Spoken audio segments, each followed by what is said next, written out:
The man screams at the young lady to get out of the house immediately and also claims that she is not his daughter. After this, the young lady only asks her father with tears in her eyes how he can do such a thing. The main character watches all this from her bed and realizes that she knew that this girl would be kicked out. Adelgida is Countess Seaton. She spread dirty rumors about Sabrina and was an evil girl who endlessly committed all sorts of evil deeds. If you think about it, the parents of the main character and her fiancé are the complete opposite of the villain's family. Now the young lady claims that even if they write otherwise, the lady with blue hair deserved it. The Count worried that the punishment for Adele's pranks would extend to the family simply kicked out the night, and it all ended with the villainess simply falling into an eternal sleep from hunger on the street. Now the main character just yawns and claims that she has plenty of time, but she will continue reading after she sleeps. The young lady also understands that tomorrow is the only day she can rest, and also wishes that this moment will last forever, so the young lady thought, and now she is thinking what happened, after which he sees a man in front of him who screams at the girl to get out of the house because she is no longer his daughter. The young lady realizes that she is being scolded by some stranger, and the man only claims that Adele is a disgrace to the family. The main character then thinks what he is talking about, and did he really call her Adele? Well, when the young lady looks at her hair, then in shock, she realizes that she really did end up in the villainess's body. Now the man only addresses the servants, and she screams, "Why are they standing there? It would be better if they kicked this girl out of there." And the main character understands that. Now she is finished with the main characters and they are also kicking her out of the house. After which the young lady only screams and also understands that when something like this happens, shouldn't they have given the opportunity to fix everything, after which the girl screams, "How dare they do this?" The young lady was the owner and head chef of a Korean restaurant, and the main reason why she chose Korean food. If it's so hard, it's because she thought it was the best field for her because she's an excellent cook. It's also great to have your own restaurant and constantly practice your culinary skills. The young lady was asked every day if she was sure of her choice, and so it was until then. Until she got into this body and ended up on the street. But the girl still understands that since she was kicked out of the house, she will have to somehow make ends meet. Fortunately, this world is not much different from her home world, and having become a villain, she chose a way to earn money. She also started cooking and serving cues. The girl got involved in street food. A little while later, a boy runs up to her and says that he is done, and then the young lady speaks. That if he brings people, then she will give him more, after which the young man says that he understands, and the girl understands that it's good that she has something to start with, after which she says that she sells sweets cheaply. And they cost only 50 coins, and if you manage to cut out a figure, then 2 candies are given as a gift. One of the kids then says that he wants another one too. The girl realizes that she is lucky that this world already has baking soda and flour. But now she somehow pays for housing with the help of her small business, and if she works harder and saves money, she will be able to open a restaurant. Then suddenly a ladle falls out of her cart, and the girl picks it up and also realizes that she cannot allow her shop to be ruined. The young lady also understands that she has made a good profit today, and if she continues in the same spirit, she will be able to start saving. And at first it was certainly unusual for her, but she was able to adapt.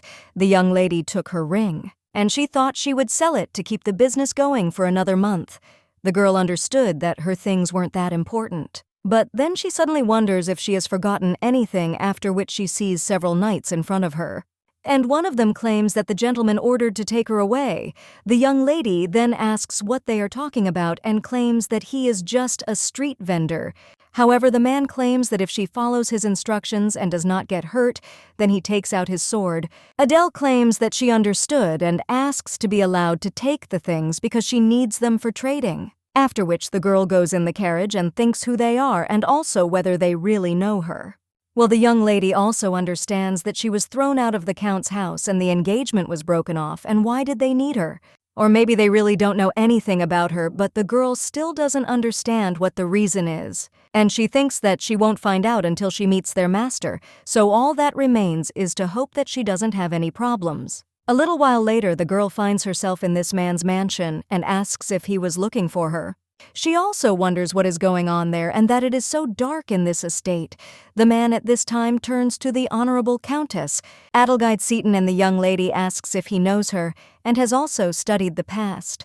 To which the man replies that it wasn't that difficult. Adele understands that she didn't intend to hide it, since her current name is still derived from Adelgida. And the young lady wonders what he wanted from her because she wants to warn him right away that the Count will not send him a cent. The young man then just smirks and asks if she is really talking about money. And also, does the lady think that he brought her for the money?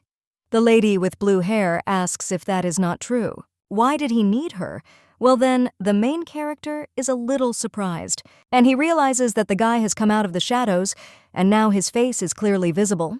He has beautiful features, dark hair, and sparkling golden eyes.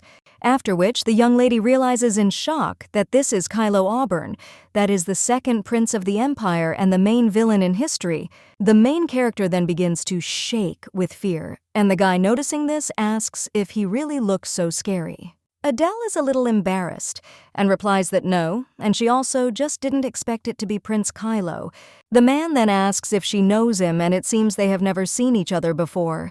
But the girl replies that he is very famous for his beauty, so who can not know him? Adele also thinks that how could she not know this guy because he is the main villain. At first, the girl thought that he was just some rough secondary handsome guy, but when his role was revealed, the fans went crazy because he turned out to be a villain, and of course she found out about everything before reading. At this time, the young man only says that this is good, and then there is no point in wasting time on explanation. And the main character thinks what is going on because in the story he was described as a withdrawn and cold person, but his smile is so encouraging. The guy at this time offers to get to the point and claims that he wants to hire her as a personal chef, after which the young lady agrees. But when he realizes what just happened, he screams in shock. Does he really want her to be his personal boss? And also thinks, does he really want to hire her? And this does not look like a joke. The young lady then tells His Highness that she is an ordinary street vendor of sweets and also wonders why the prince needed a personal chef. And why should it be her because she is the only one who can cook dalgona well? At this time the guy asks if this dish is called dalgona, and it turns out that in this world they already know about dalgona. The girl then thinks why get so hung up on the little things and claims that she named it that, and that it is the most unique and interesting sweet in the world. At this point the guy asks, so that's what it is. And the girl understands that it seems that because of her excitement, she is making too many mistakes and just thinks she met an important person for the first time. The good news is that Kylo isn't hostile. The main character of the story is the Crown Prince. He has a younger brother, and he appears as a minor character, and his name is Kylo Auburn. He is the second most noble person in the Empire, and the series of misfortunes began after the Emperor fell into eternal sleep from an incurable disease. The prince is kind only to those women he loves, and towards the rest he is a ruthless tyrant. Having taken the throne, the guy set up his younger brother and expelled him from the Empire. He took pity on him and did not put him into eternal sleep, and everyone thought that the second prince had simply disappeared. But Kylo became gloomy, and upon returning to the Empire, began to commit all sorts of atrocities. First, he put the main character's assistant into eternal sleep, and then he began to monitor everything. As for the main characters, this is a cruel young master of the sword, and the smartest thing would be to just hide. The guy at this time asks if the girl says that she came up with it herself. She answers that yes.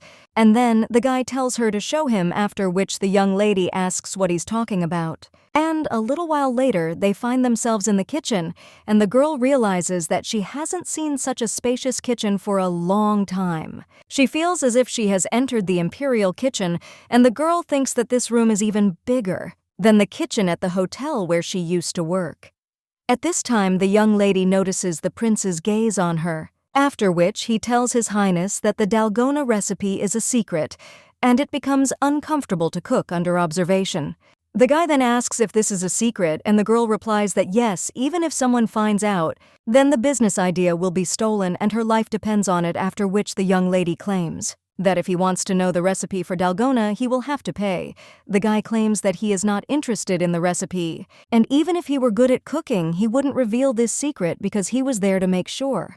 that she won't poison the food, after which the young lady in shock asks if she will really poison the food and wonders why she would do that to her dishes. The guy replies that it's not that he doesn't trust her specifically because he doesn't trust anyone, but if she wants it that way, he can pay for the prescription. After which the young man asks how much she wants, and the girl understands that if she seems too greedy, that guy might execute her, and she's already made enough mistakes that she needs to be careful. However, for the sake of the honor of the royal family, one could ask to cover living expenses for 1 year, after which the young lady says it comes to about 1 million. And the young man claims that he will give her 10 times more. Their main character cannot hold back her smile. Then she tells His Highness with shining eyes that she agrees and asks how much to prepare for him.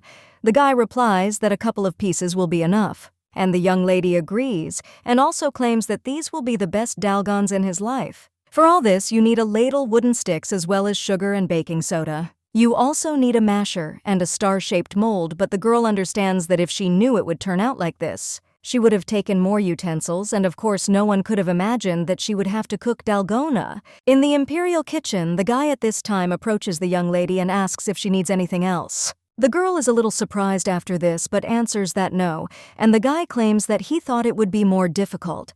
The young lady then asks if she should add nutmeg and cinnamon, and also realizes that it seems the local nobility thinks that all taste depends on the proportion of spices.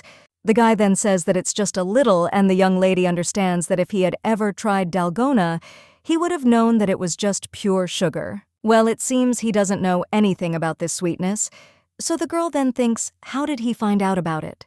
And what is his goal? But be that as it may, she is now in the black because she will earn 10 million on this sweet, after which the young lady begins to cook and realizes that even if it cools down now, it will still be delicious. The girl then pours this horror onto a stand and cuts out a star-shaped silhouette. And then he claims that everything is ready and hands these sweets to the guy, but when he takes the candy in his hands, then he breaks it, and the young lady is shocked, wondering if he just broke it in half. And she puffed so hard over this little star, the young man then bites into this sweetness. And the young lady understands that this is dalgona for 10 million, and she is interested in what this guy will say. The young man then only says that the food is not poisoned, and the main character is shocked. She claims that he was already monitoring the process, and that she also used all the available ingredients, but the young man then repeats that he did not suspect her, but simply has a lot of enemies. Adele understands that he tried her in her masterpiece and simply said that there is no poison in it. The girl also wonders if this is all, and the guy claims that she didn't prepare it for him, and the nth lady wonders if it's really for the prince. After which they move on, and the girl thinks that everything is turning out strangely. She also does not understand where they are going. At this time, they approach the guards, and the man tells them to open the door. Well, one of them tells Prince Kylo that he is not allowed because His Excellency is currently resting. The main character hearing this thinks, is this really for the Emperor? But the prince even checked it for grass. One of the knights claims that the master ordered not to disturb. However, the prince insists that he is not going to repeat it twice and let them open it, after which the man who is in the room says to let the guy in, and the guards immediately retreat. After which they enter the room, and the Emperor asks Kylo what is the matter. The young man then turns to his father, and the main character looking at the Emperor is a little surprised. And he also wonders why he is so skinny, and whether he has already been overcome by an incurable disease. At this time, the guy picks up a tray of sweets and hands them to the Emperor. The man seeing this is surprised, and also claims that this cannot be. The main character at this time thinks what is happening. And the Emperor wonders where Kylo got it from. The young lady then wonders why an ordinary sweet caused so much emotion. And when the man bites into this candy, he suddenly coughs. The prince immediately turns to his father and asks what happened. And the man with tears in his eyes claims that they taste just like Selena made them. The main character then becomes confused and realizes that it was the Empress.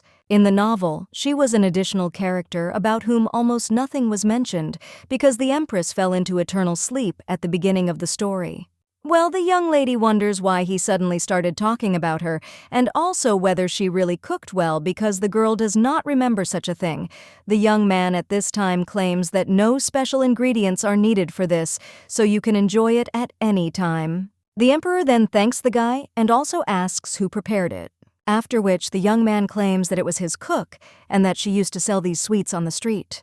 She came up with this delicacy herself, and the emperor asks if this is really true, after which he claims that Selena said the same thing. The man also claims that it reminds of the good old days and then asks what the girl's name is.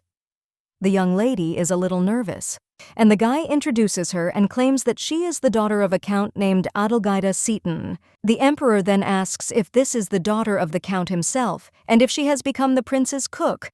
But the nobility will not remain on the sidelines, after which he also asks if the count knows that she is his boss. The prince does not even know what to say, and the young lady understands that if everything continues like this, she will have to meet with the count. After which the young lady claims that she is no longer his daughter because she was kicked out of the family. The emperor then remains silent for a while, and the young lady becomes very nervous, after which the man makes a statement. That seems to have solved the problem, and if she is no longer a family member, she cannot use that last name. And the young lady only says that the man should call her Adele. She also understands that she does not want to be called Adelgide, because in history, with such a name, a sad fate awaited her. The emperor at this time will leave the sweetness on the plate, and Adele says that he wants to try other dishes. One of the servants then turns to the master with concern, and also screams that this is impossible and how could a non-professional chef do it? However, the emperor tells Sir Rudolph that the one who managed to awaken his appetite is worthy of being in the Imperial kitchen. The man also asks if the girl will do him a favor, and the young lady is surprised. But he still thinks that she still doesn't understand how it works, and isn't the emperor the most important person in the country? Well, now she is the prince's cook, which means she will earn good money. The young lady also realizes that she hasn't cooked her favorite dishes for a long time, after which she tells His Excellency that she too would be happy to cook food. The girl also thinks that she is the best chef and cook responsible for the emperor's meal. But it would be great to open your own restaurant because if you introduce something good, she will really succeed. The prince, a little while later, tells the young lady that she looks happy, to which she replies that she does. Well, the guy claims that he doesn't think there is time for that, and the young lady asks why not. The brunette claims that if high society finds out, they will start to be afraid of her, and maybe the girl already knows. But his father hadn't eaten anything for a whole month, and now he only eats what was prepared by her hands. The main character then asks if the guy is talking about the candy, to which he replies that he is, and this problem is more extensive than the girl thinks, because she will receive a lot of unwanted attention. After which the young man asks if she is currently preparing sweets, to which the girl replies that of course she is not, and dalgona is a dessert, not a full meal. After a month of fasting, I felt very weak. And she thinks that now the emperor needs light, healthy food. The prince is silent for a while after that, and he also says that let the girl do as she says, to which she agrees, and also understands that she has already made a choice. The young lady also understands that she hasn't cooked for a long time due to a lack of ingredients, so she can get carried away, but she must be careful because the gentleman hasn't eaten for a long time. The emperor has malnutrition, and the man says he has no appetite at all. Well, it seems he only ate chicken broth during his illness. The girl understands that it is rather sad to feed a person who has not eaten for a long time. And she's a Korean chef, so she almost never makes chicken soup. So this will be her weapon and her trump card. A little while later, the young lady is already finishing cooking, and the dishes are served to the emperor. The man then opens the dish and is a little surprised, and also asks if this is homemade soup. He scoops up some on his spoon, and he also claims that he looks pretty good. The young lady just looks at the emperor with a smile on her face, and the prince claims that he checked everything thoroughly, after which the man says that he will try then. The servant tells His Excellency not to strain himself too much, and the man only wonders if he was really so happy about Selena's food. He is also interested in what this girl has prepared this time, after which he will try this soup. But then he gets shocked and asks how the young lady knew. He also asks if there is anything unusual in this cream soup that adds flavor. The young lady replies that it is chestnut porridge, and the man is a little surprised. And the girl replies that there is milk and rice, and it also looks like cream soup, but it is much softer in taste. The emperor then says that, and the aroma is very pleasant. The girl claims that this porridge helps to normalize digestion and also gives calmness. And the prince at this time understands that if you think about it, the girl said that dalgona is a dessert and not a full-fledged dish. She also claimed that she thought the emperor now needed light and healthy food. The young lady now says that one serving is enough, so she added crushed nuts just to make it even more delicious. The emperor then claims that the taste is unusual but simply wonderful, and honestly, he hasn't felt such emotions about food in a long time. The prince then looks at the young lady, and a little while later the emperor empties the plate and claims that it was delicious. The servant almost cries and claims that the master has finished eating, after which the man claims that he seems to want more, and he even feels sorry that he brought himself to such a state. The young lady then says to His Excellency that he had grown younger right before her eyes and she would like to continue cooking for the emperor. The man then asks if she would like to cook for him and also claims that she is a count's daughter. And she is very brave indeed. The emperor's servant then looks menacingly at the young lady and she is surprised and also claims that perhaps she was rude. The emperor then says that everything is fine and turns to Kylo and also tells the guy to take care of this girl. After all, he thinks that because of the count, she suffered a lot but grew up very kind, after which the prince says that he understood, and the emperor then states that he hopes to continue to receive delicious dishes. The young lady then, with a smile on her face, tells His Majesty that yes, and this is a part for her.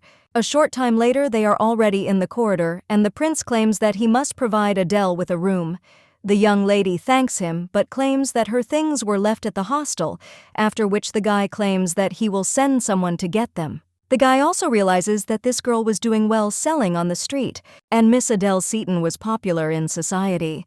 The girl turned out to be much more famous than he thought, and surprisingly she ended up on the street. At this time, one of the beaux asks if His Highness can have a minute, after which he whispers something in his ear, and the brunette then asks if he is talking about Count Seton. But this man reacted much more quickly than he expected, and now they have some difficulties. A little while later, the young lady is already tying an apron around herself and braiding her hair. The girl also thinks what a refreshing morning it is today, after which she heads to the kitchen. A little while later, the prince also comes in and asks what she is cooking. After all, the soup doesn't look promising. The young lady asks him at this point if he's curious. And then he shows with his hand that he needs to pay for it and says about the guy that no, and he doesn't throw money around like that. Well, the young lady then asks what about dalgona, after which the young man affirms that this is enough to feed his father for a month, and the young lady understands that if you think about it, the relationship between these two is special. At this time, he asks what she is doing anyway. And the girl replies that she adds medicinal herbs, after which the guy is a little surprised, and also claims that it seems there was ginger in the recipe. And he asks if the girl adds it too, which she replies that yes, and asks if it is unusual that ginger is good for health. Hai then says that it's great that she thinks so about his father's health, but his father refuses any medication, and the guy asks what the young lady will do if he just throws away her dish, but the main character then asks why he would throw away her food. The girl also claims that if he doesn't want it, she will eat it herself, after which she also asks, does the prince even imagine how delicious it is and how rightly they say that food is the best medicine? The young lady also claims that the dish she is currently preparing confirms this. The girl understands that she needs to clean the chicken feet thoroughly, add a head of garlic, onion and ginger, and while everything is cooking, prepare the main ingredients. Then the girl cuts the chicken. And he understands that this chicken broth is cooking, and now he can stuff the chicken with rice and chestnuts, and then add it to the broth and cook again, and a little while later the girl already claims that everything is ready. And the dish is served to the emperor.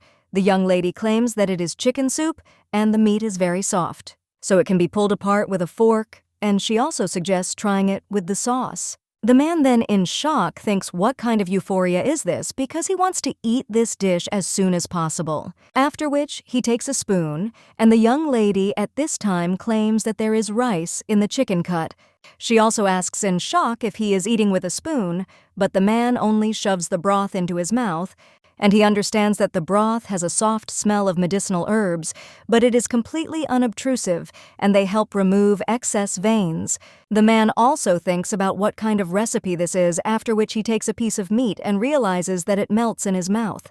The emperor also thinks that the girl did say that there was something inside the chicken, after which he opens it and is shocked to realize that there is chestnut and rice in there, after which he realizes that this is excellent. And he can't even believe that there is such a way to cook rice. But this is clearly unusual rice, and he is interested in how it will taste to both of them, after which he tastes the rice and silently enjoys it. A little while later, the man puts down his spoon, and wiping his mouth, he asks if she says it's chicken soup. The young lady replies that it's with some changes. But the essence is the same, and she still thinks that he really didn't like it. The emperor claims that it is such a common name, and now he will call this dish the royal chicken soup. The servant is then shocked, and so is the prince. And the main character wonders if he just added an adjective.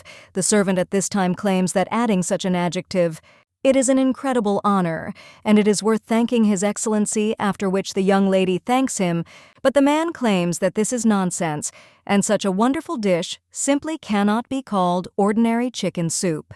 He also turns to Adele and claims that she will now be the main Imperial chief, which surprises the young lady. And he tries to contain his smile, and also thinks about what he just said. The servant then tells the master that the boss has already been chosen, and how can he put another person in such an important position? After which he also claims that the nobility will not recognize this girl, and the cooks will rebel. The emperor replies that yes, she will have a lot of talk. Well, he asks why not have a banquet then, because he will have a banquet. And the main dish will be this, and then he will make an official statement as well as that. Whoever tries this dish will have to acknowledge the new chef. The servant then only covers his face, and he understands that the gentleman seemed to have stepped on him, after which he asks with tears in his eyes, is the gentleman sure that it is worth organizing a banquet? And the main character is shocked and wonders what kind of reaction this is. Rudolph at this time claims that one cannot trust everything to this lady, and the man then says yes and suggests talking about the budget. At this time, the prince turns to the young lady and states that he thinks it is time for them to go. A little while later, the two are already heading down the corridor, and the girl understands that the first prince is the main character of the story, and he already has some power. If the emperor falls into eternal sleep, then according to the plot, the throne will be taken by the prince and Kylo. The brunette at this time claims that there is no need to worry about anything, and the young lady then comes into shock and also wonders if he really read her thoughts. The man claims that the purpose of the banquet is to show that the emperor is back in his prime, and no one will pay attention to her. The girl then realizes that her dishes are so terrible that no one will care. The guy, noticing how the young lady was agitated, asserts what he wanted to say, that there is no need to worry, and the young lady thinks that it's okay. He just doesn't understand yet how good she is at cooking. Well, the girl finally understands what this matter is, her pride, and the guy at this time turns to her a little surprised. After which the young lady turns to His Highness and also understands that he will still see, and he claims that he will show how well he can cook. But in his thoughts he adds that he will cry and beg her to cook something else. A little while later, the girl is already preparing this broth again and understands that the main rule is that the longer you cook, the tastier the soup, after which the young lady pours this soup into a plate and says that everything is ready, and also time to taste. The prince then tells Adele that he did not intend to ignore her, and the young lady replies that she understands, but he really doesn't believe in her. The guy just remains silent in response, and the young lady asks if he wants to try. After which he starts eating the soup, and the guy also scoops up some of the soup with his spoon. The young lady at this time says how delicious it is. She also understands that boiled chicken is so delicious and she can no longer stop because she can cook the most delicious food. Then the young lady ends up tasting the soup and asks if this is a misfortune. She also realizes that the prince has probably already eaten everything too when she looks at his plate. Then he realizes in shock that he didn't even touch the dish, and the girl wonders why. And also, is it all because of Togoi that he noticed the ginger, after which the young lady thinks what it is, and the emperor liked the dish. The guy at this time claims that it seems the young lady has already eaten everything, and he also wants to say something. The girl then asks what. And the young man claims that Count Seaton is behaving strangely, so Adele should be careful. The main character then asks if the man is again claiming that he did say that he was the emperor's chef. This is an important position, and now she is responsible for preparing the banquet, so they will not take their eyes off her. The young lady then realizes that this seems quite problematic, but then asks His Highness, is he really worried about her, after which the guy gets embarrassed and also says no? And he just warned as a thank you for the delicious food, but the main character then says that he didn't even touch her food, to which the young man replies that he was just about to eat. And the young lady then understands that he will finally try it and also thinks whether he will like it. At this time, the guy stretches a spoon with soup to his mouth, and the young lady is already very nervous and wonders if it is delicious, after which the guy finally tries the soup. And the main character asks him how, and in her thoughts asks him to say that it is delicious and also to ask for more. But the guy at this time only emotionally asserts that it is delicious. The young lady is then surprised, and he wonders if his soul has really left his body, to which the young man replies that it really is delicious. And the girl thinks that he must have liked it, after which she takes the plate from him and claims that there is no need to exaggerate. The young man then claims that this is too much, and the girl thinks how demanding he is and whether he was really born yesterday. But this guy is probably checking her out, and the young lady is wondering what he will see next time. At this time, the young man claims that it seems she has already prepared enough, and the girl responds that she was all alone. The guy then claims that she had many friends, and the young man wonders if she wasn't the center of attention. The girl then asks if he really thinks that these are her friends, since no one has visited her since she was kicked out. The brunette then says that this is how it is, after which he claims that he is sorry, but the young lady then asks in shock what he is talking about. The guy then claims that there is nothing surprising about this, but the young lady then claims that princes usually do not apologize to chefs. But the guy claims that he is not just a prince, after which the young lady claims that he is also unusual, and she also understands that he is a dark character, and she doesn't know what that could mean. Well, the guy then claims that it turns out the young lady doesn't understand, after which he approaches her, and he claims that he knows what it's like to be alone. The young man also says that his father... Well, then he still interrupts and claims that he said too much unnecessary stuff, so let her just forget it. After which the main character realizes that no one supported this guy in the Imperial Palace, and he could not trust anyone. Well, at least he has family, and she only saw spoilers, so she didn't understand well why Kylo became a villain, but now she thinks she understands a little while later.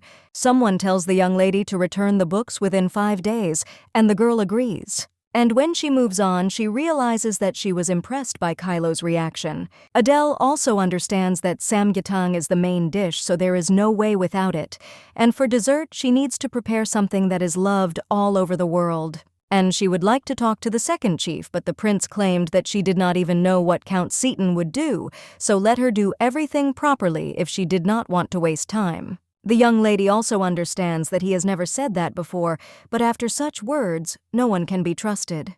Although if you think about it, she is the most unreliable person there, and there is only darkness around. After which, the young lady wonders if she has taken the wrong side. Then the young lady just moves on. And he understands that she has been on her feet since early morning and is terribly hungry, after which the young lady thinks that she will return, and she eats abalone with butter, after which the girl also thinks how great it is to be an imperial chef. Well, then someone turns to the young lady and asks if she is Adelgis Seaton. The young lady then turns around and wonders who it is, and the guy just says that he is interested. Is it her? After which Adele thinks that this can't be. Well, she still thinks who this guy is. After which she thinks that maybe this is a friend of the prince, although he said that he has no friends. After which the young lady asks what is going on, and the guy sighs and also claims that he was wondering what she would do in the Imperial Palace. And she found herself a lousy job. The main character then thinks that she doesn't give a damn about this guy or whoever, but she is so tired and needs to eat the ears quickly. Then the young lady asks if he stopped her to say that. And then someone else turns to the guy and asks if he can leave this girl, because you just need to look at this arrogance and talking to her will ruin his reputation. After which the main character looks at this guy more closely and understands what is this in the story is that Adelgid's fiancé is named Seaton, and he is the young Marquis Eli Ganith. At this time, the young man only tells his servant to be quieter, after which he goes to the young lady and asserts, it seems that she still doesn't understand what the matter is because now she is a commoner expelled from her family, after which the guy asks how dare she behave like that with the Marquis. The young man also pushes the young lady and her books fall to the floor, after which the girl realizes that she still has to return them. The Marquis then asks what kind of books these are and claims that the girl is fooling around again. He tramples one of the books, and the main character then asks what he is doing. Well, then someone else turns to Adele, and the girl turns around a little surprised, after which he leads the prince there. The man then asks what is going on there, and the main character turns to the prince. The Marquis at this time greets him and also claims that he is glad to see His Highness. Adele wonders why he began to speak so politely. At this time, the prince pays attention to the books, and the girl understands that these are library books, after which she claims that she was trying to find cookbooks in the library and was already heading to the room. But then the guy helps her lift these books and asks why they are on the floor. Then the prince also claims that the emperor personally ordered the preparation of the banquet, and these books are valuable material. And the Marquis allowed himself such behavior, after which the guy asks whether he should regard this as a challenge to the Imperial family. The young man with red hair then gets scared and screams that no, and he didn't know about it. And also, if Adele had said earlier he wouldn't have done it, the brunette then asks if the guy knows that this girl works as the emperor's personal boss, and the Marquis interferes with the work of those who works in the name of His Majesty, and he knows that the Imperial Palace is not a playground. After which the Marquis becomes embarrassed and also claims that he is sorry, but the prince says that if he is really sorry, then let the guy leave, because he is in the way in the passage, after which they leave and apologize. The main character thanks the prince for his help, but he only asks what she was thinking when she tried to deal with them alone. The girl says that they have already passed this and asks if the prince would like to enjoy abalone with butter. However, Kylo asks why she always thinks about food. The young lady replies that Eli had angered her so much that she tried to resist, and the prince claims that this is a reasonable desire for any person, but the Marquis openly mocked her, after which the young lady replied that yes, and that was cruel. The girl also claims that he should have been punched in the lips for such words, and the prince claims that it was a cruel but justified act, and the young lady is surprised. And the man claims that she was kicked out of the house, so she is now a commoner and therefore must be respected by the Marquis, after which the young lady realizes that, yes, she had completely forgotten that social status is important in this world. And it's surprising that she hasn't thought about it yet. Adele says she'll be more careful. But the guy says that it is not so important now, and the young lady asks what he is talking about. After which Kylo claims that she is now under the prince's wing. Their main character is a little surprised, and the guy says that if the nobility bothers her again, then let the girl use him or the emperor as protection. The main character then understands that he wants to help her and asks for His Highness, would he like to try some abalone with butter?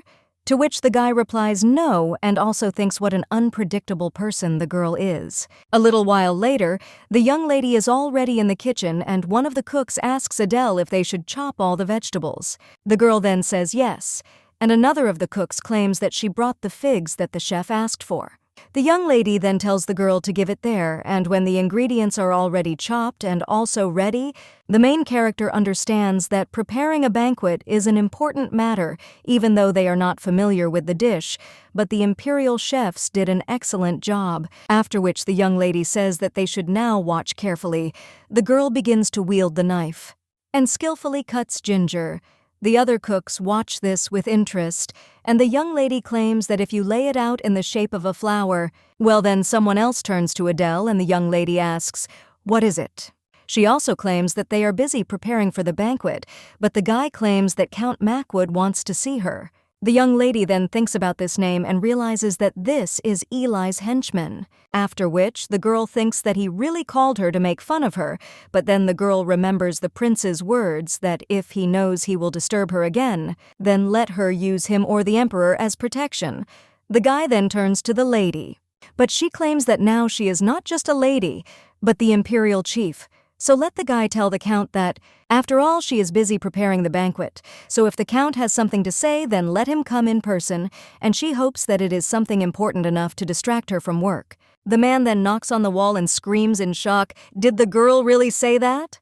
How dare she ignore him?" He wanted to take good revenge for Eli, but he still understands that this matter concerns the second prince and thinks about what awaits him. One of the ladies at this time claims that she is interested in what dishes will be served at the banquet. The other then says that yes, it is a pity that she will have to wait because she could not sleep all night yesterday. Then someone else joins in and states that he is a little worried. The lady then asks what he is talking about. And what does he mean? But the guy just asks if they have heard yet. After all, someone told him that the banquet's chef was a commoner. The guy also thinks that he will see Adele again, because he will show how terrible she is at cooking. Then one of the ladies claims that this cannot be, and His Excellency would not entrust such an important job to an incompetent cook. After which the man claims that this is also Adelgida Seton, and no one knows why she left social circles. And he also thinks that the emperor left her out of pity, but the lady asks if the guy is being too harsh towards a girl of humble origin, despite the prince's high position, but then the guys claim that it seems they are not yet aware, because if so, then let them listen. After all, they say that the young lady was a street vendor and she carried a dirty stall everywhere and also sold sweets for a couple of coins. One of the ladies then asks in shock what she was doing, and the man replies that she was begging for coins, which means she was a real tramp, and that is terrible. After which he also asks Miss Shitsu if he is wrong, after which the girl remains silent. A little while later, the aristocrats are already talking among themselves, and one of them asks if the others heard that this banquet was organized by a girl who came from the street.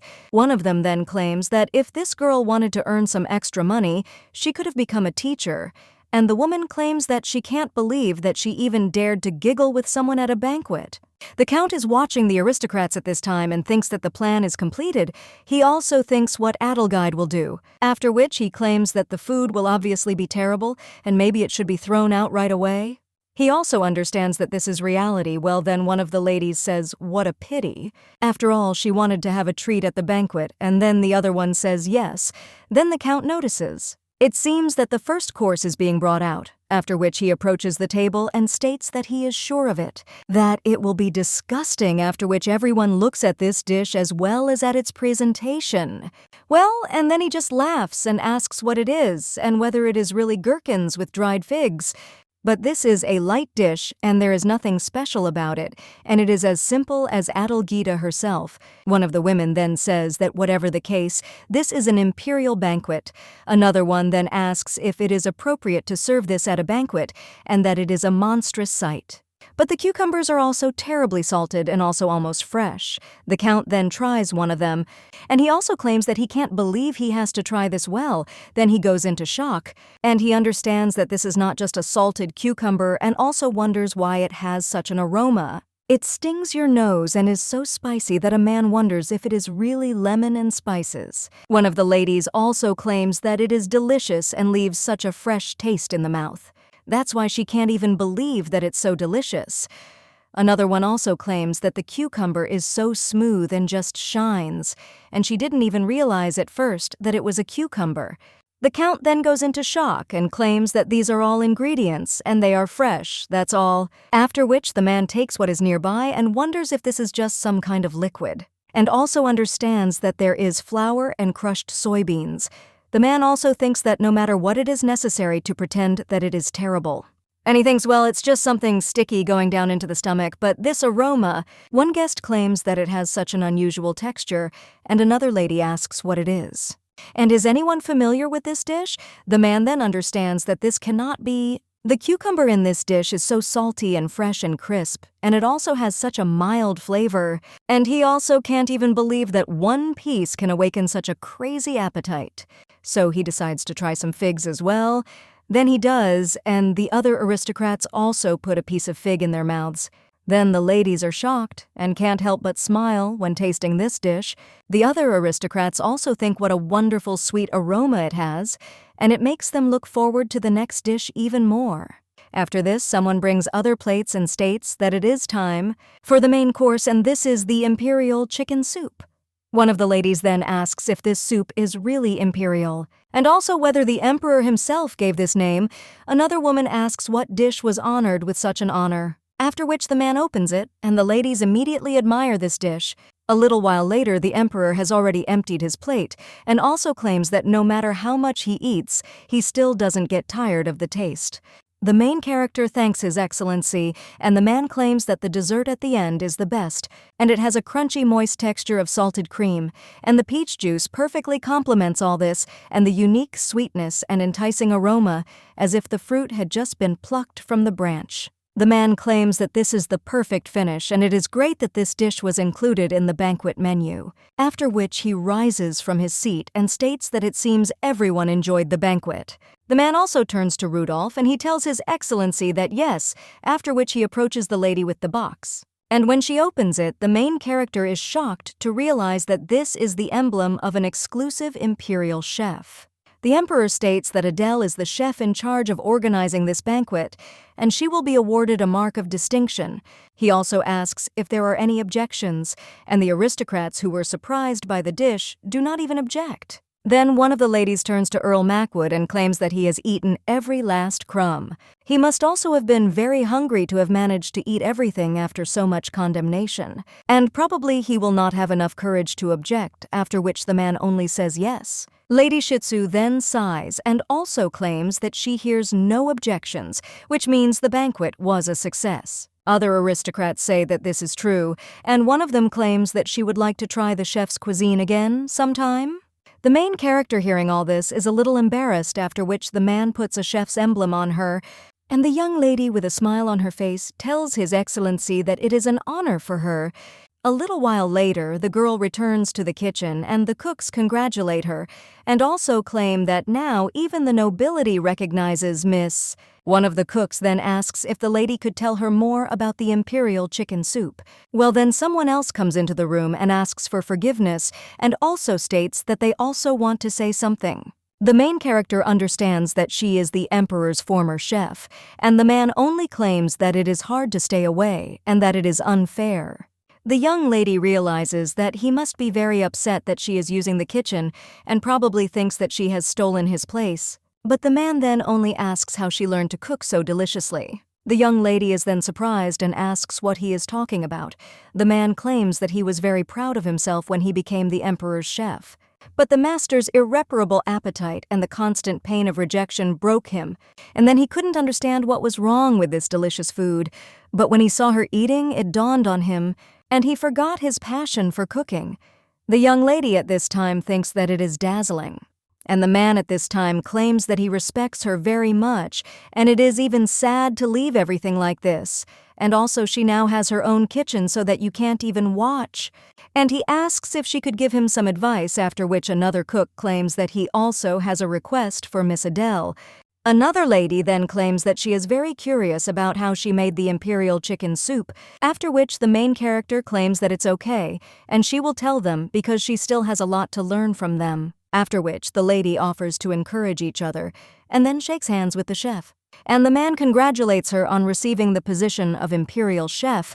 A little while later, the young lady is already heading out with books and realizes that she wanted to learn what ingredients are in this world, but didn't know where to start, and she thinks that the books that other chefs have recommended to her will be enough. But tasty food is really the solution to all problems, and who doesn't like to indulge in treats? The girl also thinks how happy she is to be a chef, but when the young lady goes further, then suddenly he steps on something, and when he looks under himself, he wonders if this is really his hand. She is also shocked, thinking why there is someone lying there, and apologizes to this guy, and also asks if he is okay, and if he is in pain. The man answers that he is okay, and also suffers a little from malnutrition. The young lady then thinks who it is, and he looks young, so the girl wonders if he is a new employee. Then the young lady asks him if he needs something to eat. Well, after this, the man just takes something out of his jacket and claims that there is no need to worry because he has it. The main character asks what it is and whether he really eats coal, and the man asks if she is really interested. After which he claims that this is the main treasure of his life because if you eat it, you will be full for the whole day. The young lady asks him if he doesn't need to eat, to which he replies that he does. And cooking requires a lot of effort. Then you also have to clean up, and it's just inconvenient. And this coal will save humanity from food slavery. The main character then asks in shock if he is really talking about food slavery, and the man claims that of course this is not the final product and he is going to make it smaller, and as soon as he finishes developing it, the profession of chef will disappear. The main character then thinks in shock how long she has been working, and she was suddenly overcome by the fear of losing her job. The man at this time claims that their meeting is fate, and also to ask if the lady would like to take part in his experiment because he needs more data. The girl then asks in shock what he is talking about, and she claims that she is a chef, to which the guy replies that he knows. After all, she was carrying recipe books, so it's quite obvious. The girl then thinks that it's amazing, and he knew she was a cook, but he still talked about his plans. The guy at this time claims that if she wants to take part in the research, then let her come to the Western Tower and also ask what the lady's name is. The girl replies that her name is Adele, but claims that he doesn't need to know, after which the young lady thinks that she was worried about other people. And this guy looks suspicious. Well, then he only claims that his name is Elliot Horton. The main character then turns around a little surprised and asks what he said, to which the guy replies that he said his name. The young lady then realizes that she is familiar with this name, and it has never appeared in history, but the name has been mentioned a couple of times. And Elliot Horton is an unrivaled alchemist. He graduated from the Imperial Academy at the age of 16, and at 18 this monster was given one of the towers. And the girl understands that it turns out he is not dangerous, but still thinks that if he is a genius and he really succeeds in developing this strange food substitute, well then she will lose the solution to all problems, after which the young lady understands that she will not allow this, and she grabs the alchemist by the sleeve and asks what his favorite food is. A little while later, the girl is already in the Imperial kitchen and holds an egg in his hands and asks him if he likes eggs. The guy replies that it is good and healthy food, and he also emphasized many ideas thanks to the eggs. The girl then understands that she only asked about her favorite dish and asks if he likes to eat eggs. The guy answers that it is part of the study, and boiled eggs, scrambled eggs, and also omelet. He tried all the egg dishes and they would still be digested the same way, so what good would the taste do? But the young lady then asks if he wants to hear her opinion, to which the guy replies yes, and the girl claims that knowledge tastes the worst, after which she breaks one of the eggs. And he begins to mix some mixture, adding different ingredients to it. A little while later, it is already boiling in the pot, and the man asks how much longer he has to wait. After all, he already wants to come to himself, after which the young lady claims that she is finished. And he also understands that if he lifts the lid in time, it should turn out very well. After which the guy can finally see the dish, and then in shock he thinks if this is really gold. But then he finally realizes that this is not it, and wonders if the eggs really rose in the pan. At this time, the main character brings him this dish and tells the guy to sit down, and also claims that the hotter it is, the better the taste. The alchemist then asks what it is, and the young lady replies that this egg is steamed, and the steam preserves the aroma and imparts a pleasant taste as well as a great texture. If he tries, he will understand what she was trying to convey, and the man then takes a piece on a spoon. But then he thinks where the eggs got this texture from, after which he also tries this dish. But he still puts his spoon back and claims that it was as expected. You can't even call it food. The main character is then very surprised and asks what it is then. And the guy replies that it's alchemy. Adele asks what he's talking about, and the man replies that it's the perfect balance of mixing eggs, salt, and sugar, and the texture is reminiscent of the softest pudding. The soft taste of this warm omelet does not get boring, and a little while later the guy is already emptying the bowl. And he claims it's unique, after which the young lady thanks him and the guy says it's amazing, and he wonders if the dish will be as appetizing next time. Such a taste can only be created by precise calculations of proportions. And this is a masterpiece created by a real alchemist, after which Elliot grabs the girl by the hand, and he also screams, asking to be taken as a student. The main character then asks in shock what he is talking about, and she looks at the shining eyes of this guy but still understands that she has already heard this somewhere. The young lady then asks if he wants to learn how to make an omelet, and Elliot replies that he really wants to, but right now he's more interested in learning the basics. And it seems that the girl adds salt and sugar by eye, and he is also interested in how she manages to achieve such an ideal ratio. The main character then thinks how should she know because she does as her heart tells her. However, such an answer will not satisfy him, and she does not think that he will put a spoke in her wheel since he was impressed by her cooking.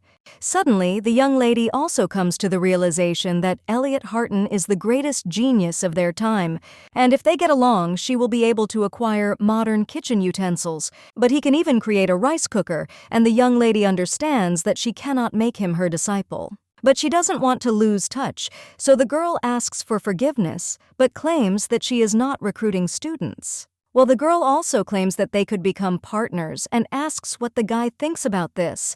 The young man asks if she wants to become partners, to which the girl replies that yes, she has been interested in alchemy for a long time. The young lady also understands that she has always been attracted to lotteries, and this is something similar. The young lady also claims that she even applied her knowledge of alchemy in the kitchen, but she still understands that this is a lie. And then the young lady claims that she would be happy to receive help from such a great alchemist as Elliot, and this is already true. Now the young lady just looks at the guy with a shining smile, and he just asks if she says that she wants to become partners with him, after which the young lady thinks if she is asking too much. And the guy with a smile on his face says that she wants to conduct a joint study, after which he claims that it is wonderful because he did not even take part in research at the academy. The young lady understands that since he graduated at 16, it means it was worth it. And it's good that he liked this idea, and then the guy says that then he will have to stop developing the food substitute.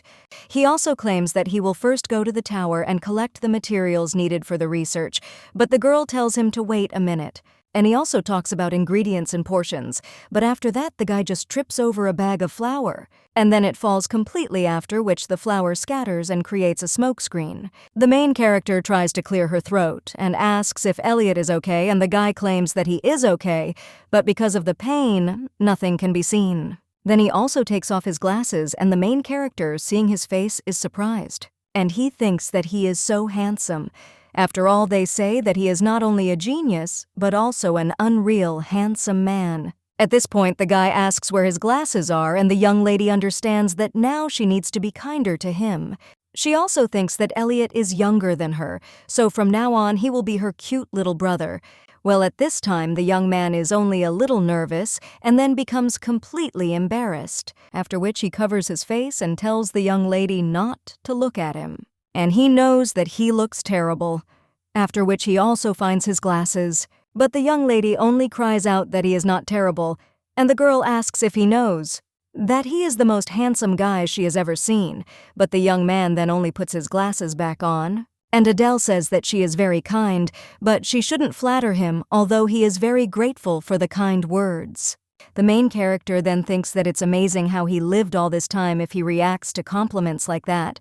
The young lady also tells him to get up, and the guy then does so, but still apologizes, and also claims that all the ingredients are spoiled, so she also saw his terrible face. The young lady then understands that she does not care so much about his face, but he is really handsome, after which the girl also understands that she needs to lighten the mood a little. And she asks if the guy could do her a favor, because it concerns research. The young man then asks if she is talking about research and wonders what needs to be done. And the young lady realizes that Elliot is a very open person, after which the young lady states that she thought it would be great to create a device who could control the intensity of fire, and asks if it is possible to create such a thing. The young lady also realizes that with it she would be able to cook more spicy dishes, and also baked chicken legs and shashlik, and no one will refuse seafood. And they say that Chinese food tastes even better when cooked on high heat, and that sounds really delicious. Well, the guy then apologizes and claims that he doesn't think he can help, and he also burned his disgusting face, after which the main character asks why he is talking about this again and wonders if it is really that difficult. The guy claims that only dragons can control fire, and he has already tried a couple of times but nothing worked. The main character then says that it is clear, and he named such an interesting analogy with the dragon. Well, the guy replies that this is not an analogy at all because it is true, after which the young lady asks if dragons really exist, and the guy only asks if anyone says they don't. The young lady also wonders if dragons were not mentioned in history at all, and the guy claims that just a couple of years ago one appeared, but it quickly disappeared. Adele then wonders if this world is really much more dangerous than she thought. A little while later, someone turns to the Count, and he asks if he called, and the man asks if this guy is responsible there. He answers that everything is correct and asks what the Count wants. Well, he just covers his nose and claims that it smells terrible and that he usually doesn't go to places like this. The man also throws his handkerchief at the guy and also claims that he didn't think the girl was so talented, after which he turns to the servant again and also tells him to call his daughter. Adelgid immediately, the young lady a little while later, thinks that perhaps the heroine of the novel, she didn't realize that she was a pawn of her parents, and she simply didn't see her potential until the very day she fell into eternal sleep. Then the girl turns to the Count and asks if he called her father, then turns to Adelgid. And after this, the girl looks to the side and thinks that there are other people there too. The man at this time bows before his daughter and asks for forgiveness, and also claims that he will not say that he had no other choice. But he regrets that he just kicked her out. The young lady is then a little surprised. Adelgid would forgive him, but personally she is not going to do this. And this man deliberately played out this scene in public. The Count at this time claims that he was so waiting for her return, but the girl then understands that if this man had taken Adele back, then she wouldn't have ended up so sadly if she behaved harshly now. Then people will start to consider her a villain again, after which the young lady asks for her daddy. Will he really return her to the family, after which the man only smirks, and also claims that Adelgida knows that a member of the Count's family could not work as the Emperor's cook, and he thought that she would not want to. The main character then wonders if he is really not going to accept her back into the family, but he wants to use her as a personal chef, and then the girl asks if it means that she will never return to the family, but still thinks who this man thinks he is. The Count claims that the girl will always be their daughter, even if her name is not on her family tree in the Empire. Everyone knows this. The girl then thinks that having an Imperial chef at home is very convenient. But if this had happened earlier, she wouldn't have had to come up with so much, and if you think about it, this is a chance to publicly piss off the Count. The young lady claims she only realized her mistakes after being thrown out of her home, and the man claims he had to, and the girl only tells the Count that she was so stupid to listen to her father, and mocking Lady Sabrina. The man then becomes shocked and asks what she is talking about. And Adele claims that she did what he said and it was so immature. The man then asks in shock what she is talking about, and the girl claims that she remembers well. How Daddy stood at the bottom and told her what to do, but he said to pour wine on Sabrina's face in the name of her father's honor. Now the girl asks her where this honor went. The man claims that there were many witnesses to her impudent behavior, and how dare she accuse her elderly father. The young lady replies that there was poison in the wine that caused inflammation on the skin, and how could she have gotten hold of such a thing herself? But she heard that because of this, Miss Sabrina found herself in complete isolation, and she would like to sincerely apologize to her, after which the young lady asks why not conduct a reinvestigation because it will show who was really behind this. Count then asked him what the girl is trying to achieve and does she really want to return to her family, after which the young lady replies that no, and let him not call her anymore and then she will not start remembering the past again, after which the man claims that in this case he will not bother her anymore. However, even though she is surrounded by attention, she is still a worthless cook, and if the dynasty turns upside down, then let the girl be prepared to lose her tongue. After which the man moves on, and the aristocrats then whisper among themselves and say how strange this is. But what will the girl do if the dynasty turns upside down? The main character is silent after that, and then she remembers how the Count said what would happen to her sweet tongue if the emperor were gone. The young lady also understands that she said everything she wanted, but there is some truth in the Count's words. After all, no one knows how long the emperor will be on her side, and now there is not a sick emperor on the throne. And the first prince, and someday he will catch her too, and also plunge her into eternal sleep as revenge for Sabrina. And she thinks that even the dragon would be kinder to her, after which the young lady thinks that okay, she needs to increase her influence to stop being afraid of threats. But the girl thinks how she can do this and who she can ask for help. The young lady then remembers how the prince claimed that he knew what it was like to be alone, and also thinks that maybe it's worth asking him. A little while later, the young man already asks, Does the girl really need a knight's title for something? She answers that, and she understood that there was no other way out. She had to ask the prince for help. The man then asks if it was Eli or Earl Seaton who disturbed her again because whoever it was, his people would deal with them. The young lady then claims that she appreciates his kind words, but does not think it is that important. And she can't rely on his help all the time, and she would also like to go her own way. The prince then sighs and also claims that if he could give such a title, he would have done so long ago. But the law of the empire states that the title of knight is granted according to a very strict procedure, and this is done so that the title does not spread among the nobility. The title can only be given to someone who has rendered outstanding service, and the protagonist asks if he is talking about outstanding. The guy then claims that Adele should contribute equally to the victorious general, after which the young lady thinks it is useless, and also understands that she thought it would be easy to get the title and strengthen her position. Well, the girl also thinks what to do now and how to avoid problems because the relations of the nobility will become more and more severe, and the young lady only sighs while the prince insists that there is still a chance. The main character then asks a little surprised what he is talking about, but at that very moment, someone bursts into His Majesty's office and screams at him. The guy then gets up from his seat, and the main character realizes that it was the servant who ran into the office without even knocking. Kylo asks what's going on, and the servant shocked claims that a dragon has appeared, after which they all go into shock. The brunette wonders where this dragon appeared, and the servant replies that in Patian.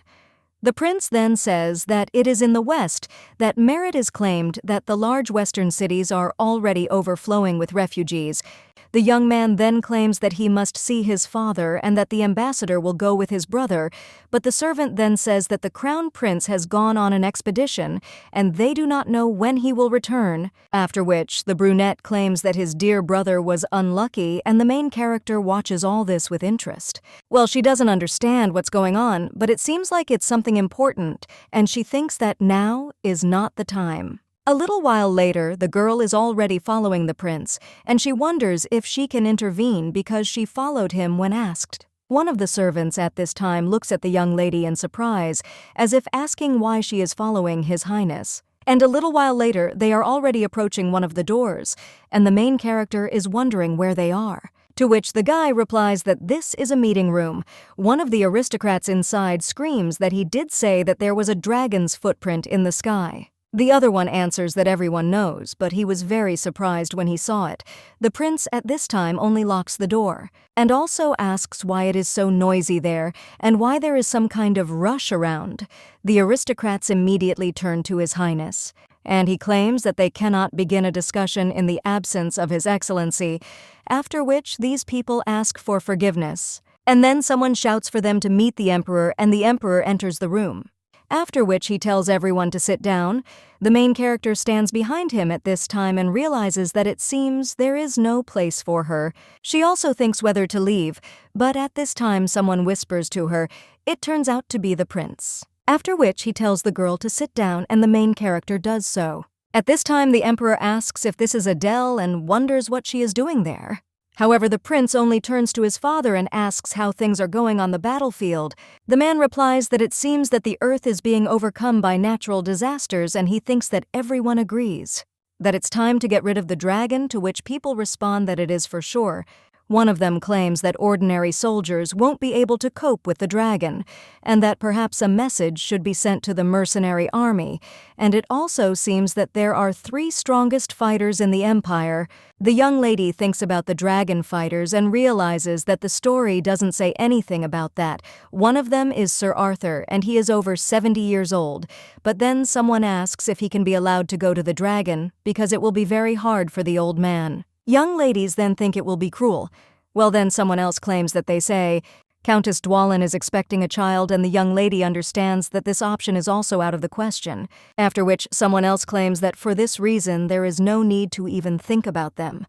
And the young lady understands that they were talking about 3 wars. At this time someone asks who they forgot to mention. The prince then states that he will go, and the young lady understands that this is true. How could she not have thought of it? The guy is the strongest swordsman capable of slaying a dragon, and the 3rd warrior is Kylo.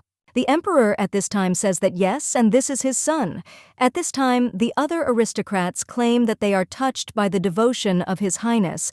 The main character understands that they were waiting because this man turned out to be a prince. At this time, the young man claims that he has a request and the emperor asks what it is. And the guy asks to allow Chef Adele to go with him because they will need her strength on the expedition. Everyone then looks at the young lady in shock and wonders what kind of saddle she has, but the main character herself doesn't know what kind. The girl also remembers their conversation about the need to do something important for the country and also thinks about what the guy is asking for. A little while later, they are already heading down the corridor, and the young lady is glaring at His Highness. As they move further, the girl looks at him more and more, and the guy then claims that it seems she has something to say, but she remains silent. The young lady then asks what will happen next and states that firstly, of the knives, she only has a kitchen knife, a vegetable peeler, and a Chinese knife. Of the combat skills, she only has 12 types of cuts, and the young lady asks if he really thinks it will be useful. After all, if so, then His Highness is mistaken, and the guy replies that he had no intention of asking her for help, and also asks what she was thinking about. The girl is then a little surprised, and the guy asserts, "It is better that their people engage in immersion into eternal sleep, although it is the only ball in the empire." The young lady at this time asks if she really looks that weak, but then claims that he did say that he would need her strength, and the guy says that he just wants to take the chef with him. And she did say that she wanted to receive a title for special merits, to which the young lady replied that yes, and the man claims that he will go down in history and the girl will help him with this.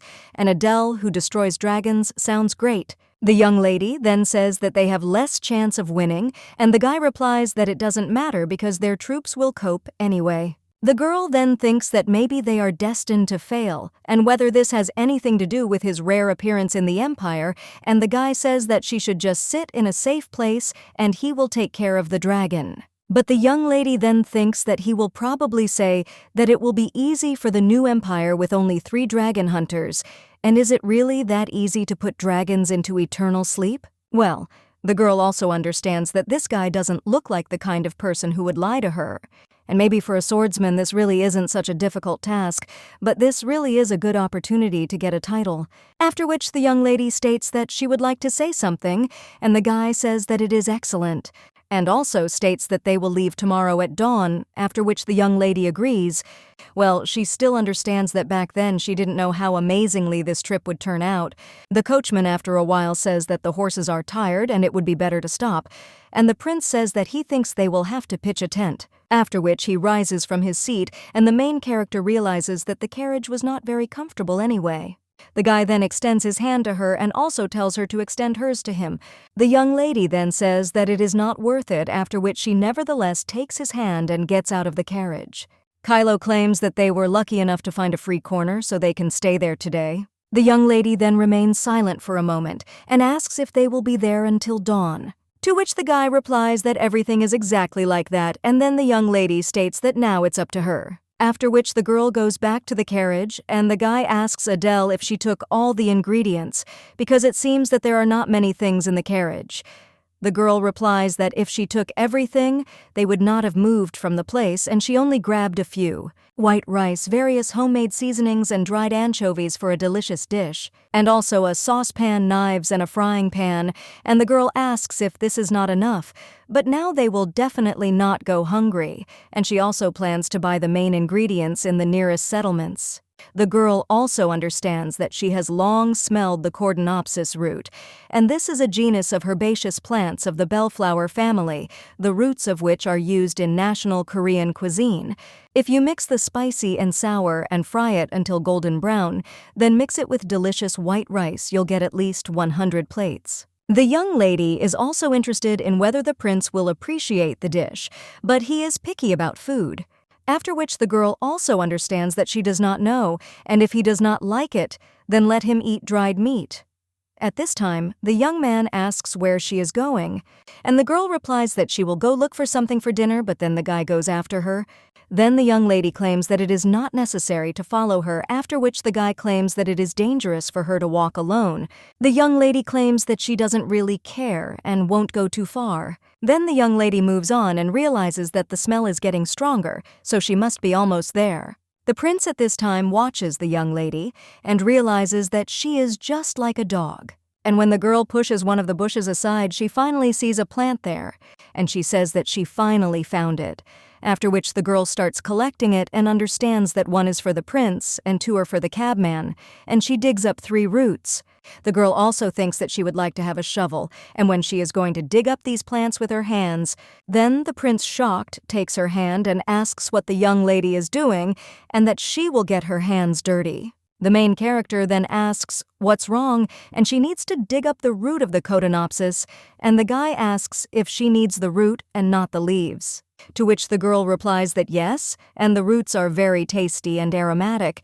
The guy then asks, really? And the young lady thinks what he hasn't seen in his life, and now he's worried about her getting his hands dirty, and the girl wonders if he can let go of her hand. But after this, the guy only begins to use his power, and the main character turns to His Highness. After which, the earth begins to shake, and the main character wonders if this is really an earthquake. A little while later, she opens her eyes, and the prince asks if Adele was very scared. The young lady then tells the prince that the earth just... However, when she looks ahead, she sees that the earth seems to have split into 2.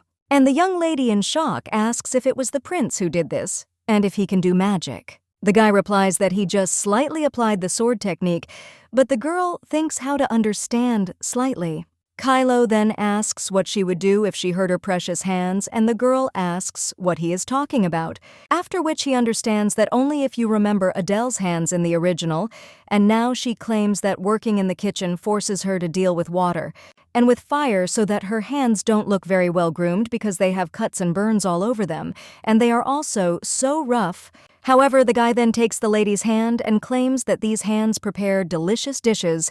That's why they're beautiful. The main character is embarrassed by this, and the guy at this time suggests collecting the roots. Well, the young lady agrees, but then she remembers the compliment the young man gave her. And she understands that it is even somehow awkward, because this is the first time she has been told something like this. A little while later, the young lady is already preparing the food. And she understands that everything is fine because she was worried that the fried Cotinopsis would not turn out very well, but thank God there are still mushrooms. The girl also thinks that the mushroom soup will be perfect, and then she puts the pot on the fire. And he throws a bag of fish in there. The guy then asks if he can help with anything. And the girl replies that no, and he has already helped her enough with the roots, and she also doesn't want to bother him with little things. The prince then asks if Adele is worried, and she replies that she knows he is a great swordsman, but the guy claims that he is just uncomfortable. After all, Adele is the only one who cares about the well-being of the swordsman. The young lady then only gets angry and claims that he will need a lot of strength to give the dragon the selection. And she is worried not about the swordmaster but about the prince, so let him eat his fill and get enough sleep.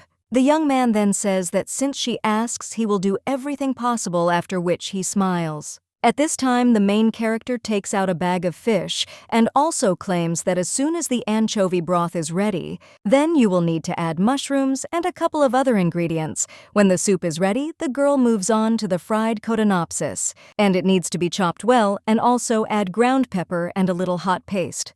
And at the end, a seasonal sauce based on garlic water and sugar. The girl also thinks that it is a pity that it is not from sesame oil and thinks where to get pepper paste, because in Korean cuisine you can't do without sesame oil, and the girl also thinks when she will cook something like this again, after which she says that you can add sauce to the chopped roots and fry them. The young lady also realizes that this dish has a great aroma and then lifts the lid of the mushroom soup, and she understands that it has steeped and it is time for a meal. The girl understands that she has managed to make such a quick-to-prepare dish from fresh vegetables. Well, at this time, 3 more eyes look out from the bushes smelling the scent. The girl looks at the table, and he claims that he got 3 perfect dishes from fresh vegetables, after which he tells them to eat it before it gets cold. The coachman also asks if he can join in, and His Highness agrees. After which they start eating, and when the main character tries this dish, then he thinks how delicious it is, but it has the soft taste of boiled white rice. It makes a fantastic pairing with spicy roasted Cotonopsis root and broth from green onions as well as champignons, and this creates a unique taste. So the girl understands that she prepared all this herself, but it is simply incredibly delicious. At this time, the coachman claims that he has never seen such dishes, but it turned out very tasty. The young lady then thinks that everything is exactly like that, and probably this time the fastidious prince will feel all her skill, after which the young lady asks how he likes it. However, the guy with a stony expression replies that their main character thinks that's not bad. Doesn't he like her food? The guy then says that it's delicious, but the young lady just gets angry, and he wonders if he really tried this wonderful mushroom soup and was still not satisfied. But he was not impressed by the sharp root and even by the Cotonopsis, after which the young lady thinks that for the people here the fried roots seem quite spicy, but the prince seems suspiciously calm. The young man at this time asks Adele if he can ask for something, and then he asks if she can stop cooking anything for him. The main character then goes into shock and screams, asking what he is talking about, and also claims that it seems so. The food turned out to be not so tasty, and the girl almost cries, and the guy replies that no, and it is not her fault. He just thinks he doesn't have a sense of taste.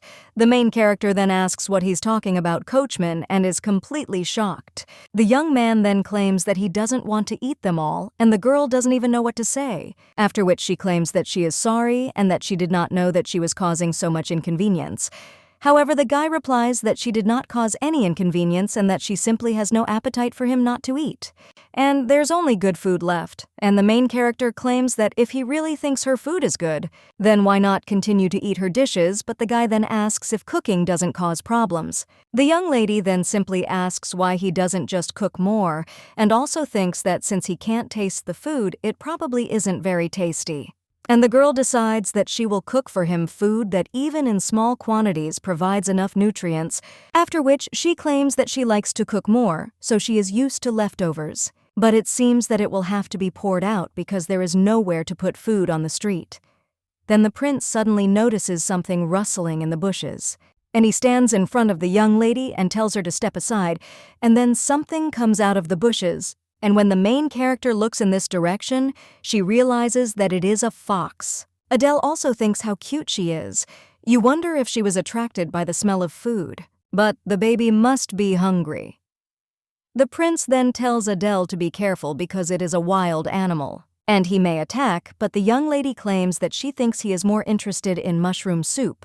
Well, she also claims that there is no meat there at all and only mushrooms, after which she asks if the baby wants to try it. And he hands him a bowl of mushroom soup, after which he sniffs it and begins to eat. The girl then asks if he has really started eating, and then says that she will feed him everything that is left. The little fox then only joyfully turns around and makes a sound, after which the main character sees. As other little foxes appear from the bushes, the girl then says that this fox has a family, after which she sees how they all pounce on the soup and realizes that they are all so hungry. But this is amazing. And the girl wonders if she can really cook for animals. Then she turns to the prince and thinks that foxes are better than people. A little while later, they have already eaten all the soup.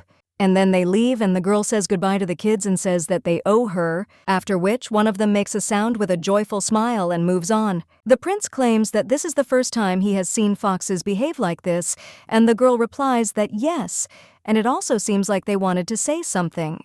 And thanks to them, the pan is empty, so you can relax and wash the dishes. A little while later, they are already heading further, but suddenly the coachman stops the horse. And the prince claims that the dragon is getting stronger every day. The young lady then asks if that is really true, after which he looks out the window and asks what the hell this is. He also wonders if the dragon did this. The girl also claims that he did say that all this destruction was the dragon's fault. And it seems that this is a rather old dragon to possess such incredible power.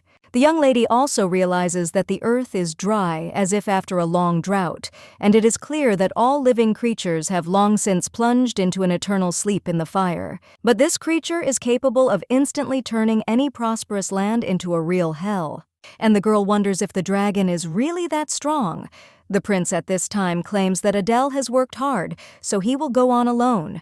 And the main character in shock asks him what he's talking about after, which the guy replies that the dragon is somewhere nearby, and he will need about 3 days and let her sit there and wait for him, after which the main character tells him to wait a minute. And this dragon is capable of destroying all living things even if something happens to him.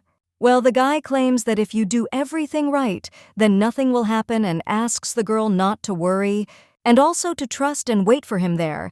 Adele then tells him to promise to be more careful, after which she also claims that she is not going to hand testimony, so let him promise to return safe and sound. The guy then says that she has so many requests and also agrees and says that he promises, but he also asks Adele to take care of herself, to which the girl agrees. After which the guy gets out of the carriage and claims that everything should be fine. Well, he still tells the coachman that if he doesn't return in 3 days, then he should take this girl and rush to the capital. The man then agrees with the gentleman, and the young lady understands that she will hold on as best she can, and still everything is going according to the plot, and if Kylo had fallen into eternal sleep or had been seriously injured, he wouldn't have become who he is now, so everything will be fine, and the girl hopes for it. At this time, the guy is heading through the destroyed lands and understands that the fire is spreading with monstrous force. And even if it is possible to plunge the dragons into eternal sleep, it will not be so easy to restore the lands. Then the young man also feels a strong flow of wind, and then sees the flame and the dragon itself, after which he growls, and the prince realizes that he has a large body and blue eyes as well as armor and huge wings. The dragon also has a dazzling silver glow and blue light, creating a frightening atmosphere. And at the sight of this dragon, everyone falls into a stupor, but this is the defender of the empire and the king of dragons. At this time, the dragon turns to the prince and asks the descendant of Oberon whether he has come to immerse him in eternal sleep, but it is surprising that such a little boy came there. The guy then just puts the sword on the ground and asks for forgiveness, and also claims that he was stupid. By allowing himself to attack the king, the young man also understands that this is the protector who has become the symbol of the Imperial family. That is the King of Dragons, and he stands at the origins of a 1,000-year empire. His red liquid is like a river, and the body is like a mountain range, and everything that happens to the nation depends on it. The guy also understands that he is excited because he is not equal to this dragon. And no matter what he does, he must never be put into eternal sleep because he lives and disappears together with the empire. So says the great legend, and if the king is gone, the empire will lose power and begin to collapse, and eventually all people will come to an end. But if such a dragon is angry and wants to destroy the planet, then nothing can be done. The guy also remembers how the young lady asked him to promise to return safe and sound, but now he still apologizes to Adele in his thoughts, and also understands that he might have to break his promise. After which he turns to the dragon and asks Togo to tell him what he needs, and for the entire empire to unite to fulfill his desire. The dragon then claims that he has lived too long and is now bored, so let Oberon's son put him into eternal sleep. The guy then asks in shock what he is talking about, and the dragon replies that he knows that he is capable of finishing him off. And if the guy puts him into eternal sleep, then all his treasures will belong to the prince. With these funds, he will be able to leave the Deadlands and found his own empire. After which the dragon tells the guy to interrupt his dreary life. Kylo realizes that he is familiar with this look. He is cold and reflects despair and also in advance of the soul, and he has forgotten everything that he once valued, and also began to wait for the day when the villages would completely dry up. The guy remembers his father, after which also the candies, which he was very happy about, and also thinks that maybe it's worth telling the dragon that life is not always so joyful. After which the young man turns to the Dragon King and asks if he would like to try his chef's dishes. After all, this girl's cooking has no equal in the entire empire, and she will cook something that he has never tried before. The dragon then asks if she will cook food, and the guy replies that yes, and he swears on his honor that if the dragon tries her cooking, then the despair will pass, and in his thoughts he adds that Adele's food intrigues even such a picky eater as he. The variety of tastes and aromas simply cannot leave him indifferent. The dragon then claims that this sounds interesting and asks if this guy knows how many different dishes he has already tried. Among them are delicacies that the guy had never even heard of, and neither had his cook. But the prince then asks if the Dragon King has tried the Imperial chicken soup because the broth is rich but the meat is simply the softest. The dragon then asks how this dish differs from regular chicken soup, and the prince claims that the meat is thoroughly cooked so it can be easily separated from the bone. Moreover, inside the chicken itself there is soft rice and chestnuts, and when mixed with the broth, it creates a unique taste. And not long ago, she prepared a spicy dish with aromatic roots, because if you bite into them, the unique and sweet aroma spreads in your mouth. The dragon at this time thinks whether this is too colorful a description, and it is not enough for 5,000 gold, and he also wants to hear more about the food. The prince understands that he cannot prove it, but he was able to at least roughly describe it. But it seems that this description does not convey the taste even halfway, after which the guy thinks why the dragon at this time asks if he will continue. And the young man then says that it's better to let the dragon try it himself, because his chef is not that far away, so it won't take much time. The Dragon King then says that the guy's words really interested him, but he also asks if the guy himself decided that she is the best in the entire empire. And maybe the prince just fell in love and is exaggerating her skills, after which the guy thinks in shock. Could he really have fallen in love with this girl and then claims that he didn't fall in love and Adele is simply the best cook in the country? But if the dragon ever tries her dish, he can see for himself, after which the dragon claims that the guy leaves him no other choice. And if he does not want to fight, then he offers to argue, after which he also claims that few people can put him into eternal sleep against his will. And one of those people is Oberon's son, so this is destiny and he will try this dish, but if he remains unimpressed, then the guy will have to take responsibility and put him into eternal sleep, after which the prince looks resolutely at the dragon. The main character at this time sits near the fire, and she realizes that Kylo has been gone for 2 days, and she hopes that everything is okay. The coachman at this time claims that in fact, there are only 3 days left, but then the young lady sees the prince and cries out that he has come, after which she also turns to His Highness the Prince and claims that he has returned. She also asks if the guy is hurt, but he only falls to his knees and asks Adele to forgive him. The girl then asks in shock what he is talking about, and he has nothing to apologize for. However, the guy then claims that he told the Dragon King about Adele, and the young lady is a little surprised. And she also thinks why tell about her, and she is hearing about this dragon for the first time. After which the young lady wonders if this dragon will really eat her, and the girl already imagines how the prince will claim that this cook has been preparing the most delicious dish all his life, so it must be very appetizing. The guy at this time says that everything is not right, and the dragon behaves like his father, so he decided that her food can help. Their main character realizes that the dragon seems to be very old, but he had enough strength to turn the lands into ruins, and then the young lady claims that it turns out she must cook for the Dragon King, after which the guy claims that this is exactly how he also remembers how the Dragon King claimed that this chef must be the best, and not only in the guy's subjective opinion, but he only claimed that proving that she is the best in the empire will not be easy. The dragon then said that of course everything is not so simple, and people love difficulties. And now the main character in shock asks if he really wants to organize a culinary competition. And also, is he really going to choose the best chef? And that is a big responsibility. The prince then apologizes and claims that he tried to convince him, but the Dragon King is very stubborn. And if the girl can prevent the disaster, then she will improve her situation, and he tried to recommend her, but it all ended in a competition, and yet she bravely accompanied him to this dangerous place, but it was all in vain. The young lady understands that this guy really feels sorry, but then she also says that it's great, and her burden is a little surprised, and also asks what she's talking about. The young lady claims that if she wins, she will receive the title of the best chef in the empire, and she will tame the dragon.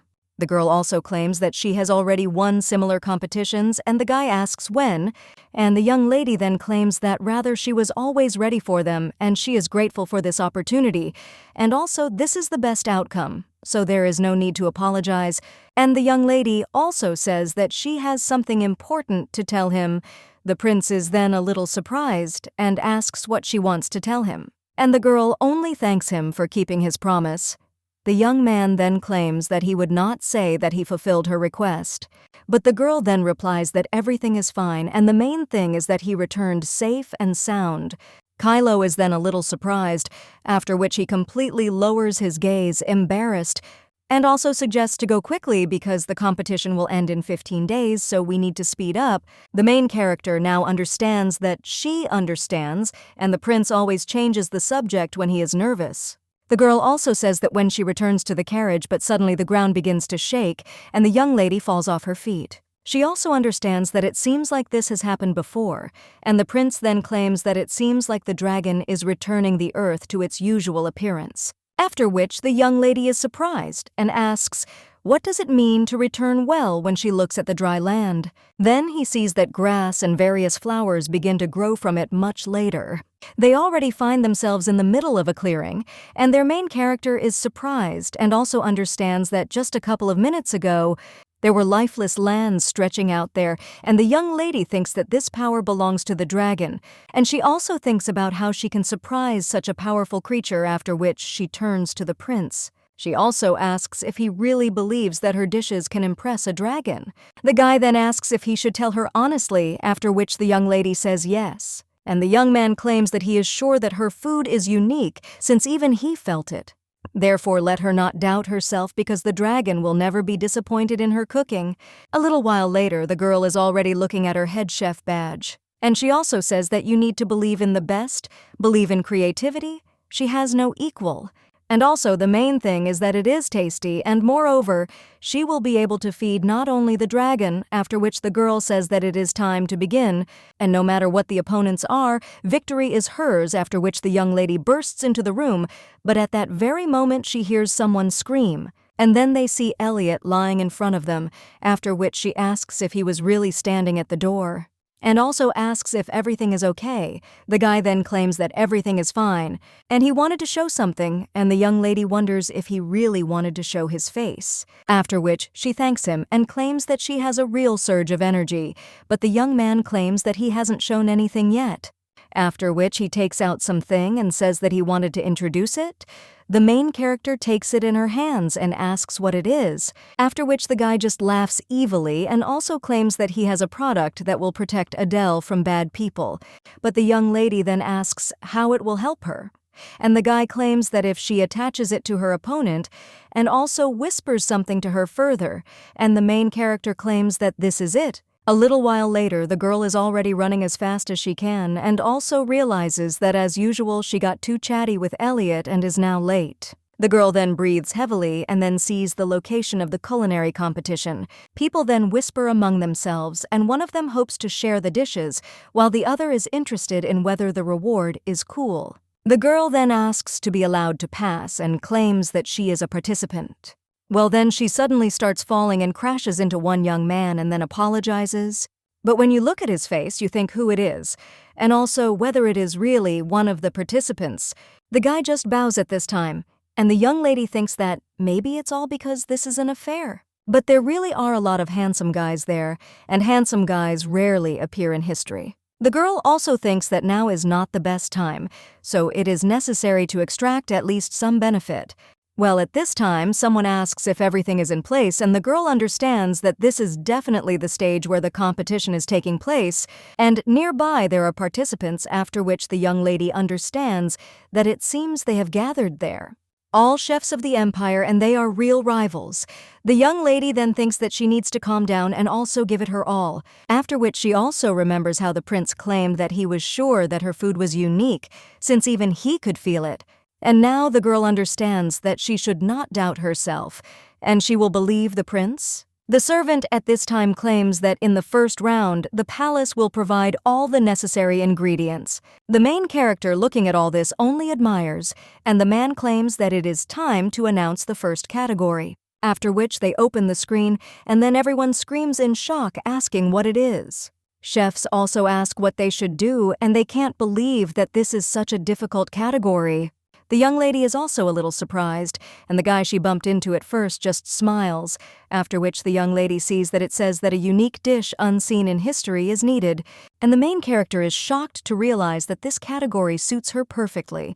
The man then claims that during the allotted time they can ask for any ingredients, after which he claims that they can start the competition. The main character then goes inside and thinks how many polished utensils and spices there are. After all, there is enough for the dish, after which the girl is brought pork, spinach, carrots, shiitake, and onions. The young lady then asks if they brought what she asked for, and the man replies that they only bring well-tested ingredients. After which he also claims that he looks at the products and cannot even guess what she is going to cook, but the girl replies that the main thing is that the dish matches the theme, and the man then turns to Miss Adele and also states that they are all waiting for honest assessments from the Imperial Palace. And also His Excellency has high expectations, so let her try her best. The main character understands that he is always watching her and what a thorn he is. But then the young lady finally agrees and also tells them to trust her, after which the girl turns around and starts cooking, and the man realizes that he is relying on his expectations. But he feels uncomfortable because the fate of the empire has fallen on the shoulders of the chef, and there are more participants than he expected. The man also looks at one of them and understands that if he is not mistaken, then this... However, the guy then looks at him and the servant only turns around and also hopes that everything will go well. At this time, the main character starts cooking and wonders if she will succeed. But she has already prepared enough amazing dishes. Well, she also made her own noodles and is only familiar with the theory. The girl also understands that she has never prepared homemade noodles. And if you mix starch with water, everything will work out, but it is important to watch the proportions. After that, you need to pour the mixture into a frying pan and put it on low heat to prevent it from burning. Once it is ready, you need to cool it and place the noodles in cold water. And then rinse thoroughly and chop thinly, after which everything will be ready, and now it's time for the rest of the ingredients. The young lady realizes that there are carrots, mushrooms, and onions left, and then also cuts the pork. And she will grease it with garlic and salt, after which the girl will taste what she will grease the pork with. And she understands that there is no more ideal combination, after which she understands that she needs to add spices and mix well. And japchae can be served. The girl looks at this dish and understands that it looks appetizing. Well, then someone claims that there are 15 minutes left, and the nth lady understands that it is not time to rejoice yet because time is not up and everything needs to be prepared. The girl also understands that the appetizer and main course are ready, so only dessert remains. At this time, someone announces that there are 5 minutes left, and then 3 and a little while later, the man claims that it is time to present his culinary masterpieces. He also addresses the judges and claims that they can start giving scores. One of the men then claims that he expected something unusual, but this is already somehow strange. And another woman asks if he thinks that there are newbies among the chefs who rushed to create a wonderful aroma and did not take taste into account at all. Then another judge asks, why judge such idiots? And shouldn't the chefs have gone through a rigorous selection process? The woman also claims that she heard that some got there on the recommendation of the imperial family and other nobles, but the servant claims that according to the rules, judges are not allowed to know the identities of the participants, and all dishes must be judged solely on taste. The green-haired lady claims that naturally she will judge fairly. She then approaches the bark dish and claims that the creator of this snack must have a stomach of steel. The man states that he gives this dish 0 points, after which they move on to the next ones. Well, he claims that this is a mockery of products, and another judge claims that she has 0. The lady with green hair at this time claims that she had a lot of expectations from this competition, but all the creative dishes are inedible and the edible ones have no creativity at all. The man claims that he thinks this is all that today's chefs are capable of. And in their time, such half-baked cooks would have been pelted with stones long ago. Another judge at this time is picking up the noodles of the main character. At this time, the man turns to Mrs. Henrietta and asks if she agrees. But the woman is then shocked by the taste. Another judge at this time approaches the noodles, and she claims she has never seen such a dish. Another guy claims it is amazing from noodles and it shines, after which he asks if it is something like spaghetti. The man then claims that the most important thing is how it will taste, but then someone claims that it is delicious. The woman says that this dish retains a pleasant texture even when cold, and such a balance of salt and sweetness is indescribable, and she has never tried such noodles, and also this harmonious combination of ingredients simply boggles the mind. The woman then opens the dessert, and her colleague asks if Mrs. Henrietta has appreciated the dish. But the woman claims that no matter what the dish is, such a dessert is not even worth trying. And also, unfortunately, this participant is disqualified. A little while later, someone claims that it seems the results will be announced earlier, and it turns out that many leave the competition. One of the ladies at this time says that she would like to win, and the main character understands that the cooks took the competition more seriously than she expected, and they probably don't know that it's connected with the dragon. But it seems that she heard that the best chef will receive a special prize once, and not because of this everyone is on edge.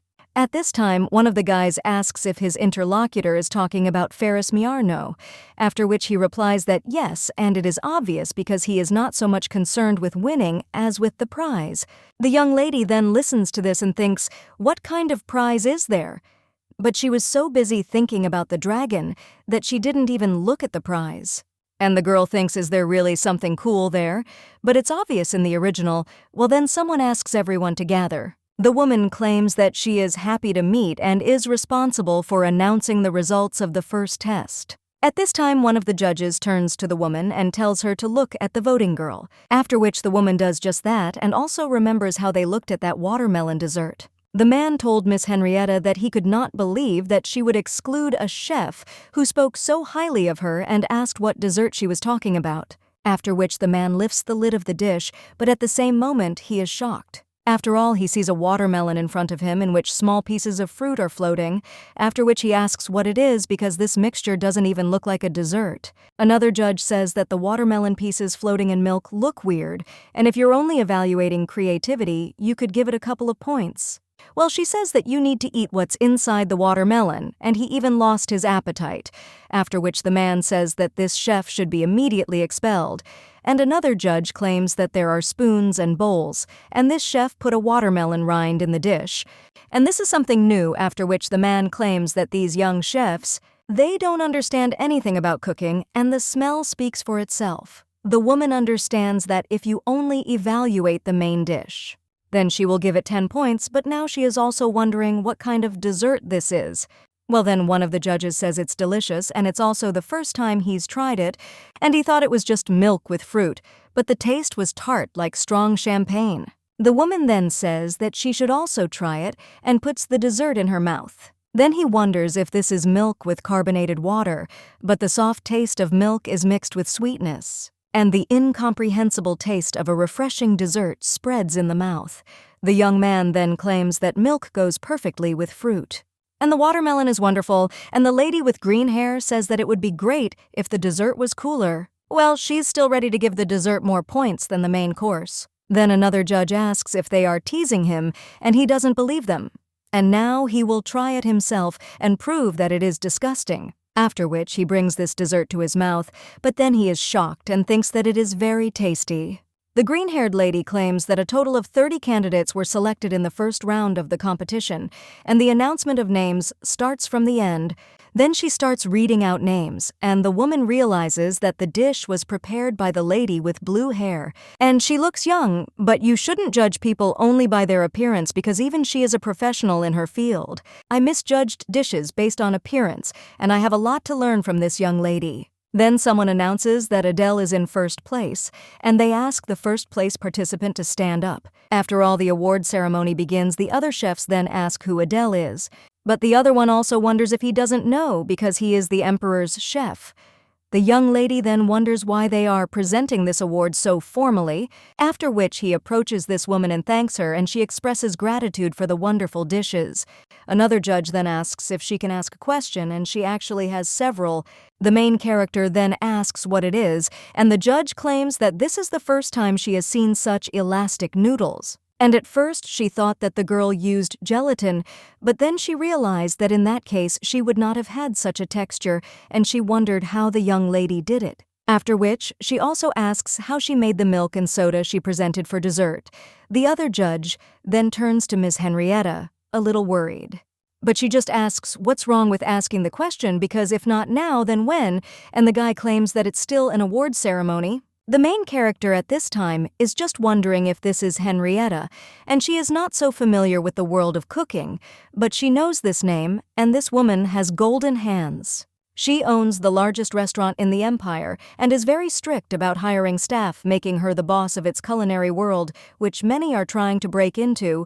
A striking example is the business of selling dalgona, and the girl cannot believe that such a person is interested in her cooking, after which the young lady realizes that this is her chance, and turns to Henrietta and also states that she is very pleased that she appreciated her dish, and to ask if she would like to talk privately later.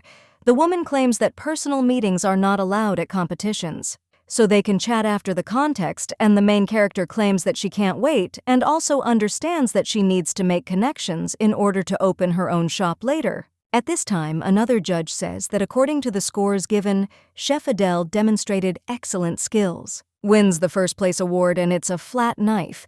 The young lady realizes she doesn't know what it is, but it sounds cool. After which, the young lady looks at it and thinks, "What is this? Because this knife looks like an ordinary one." After which, she half-heartedly thanks them, but the judge tells the girl not to be modest because she deserves this prize and she has wonderful food, and she also perfectly maintains proportions, which is now a rarity in the world of cooking. After this, the participants leave the hall and the judges announce that in the second round, the participants who passed will receive instructions personally and that they worked hard.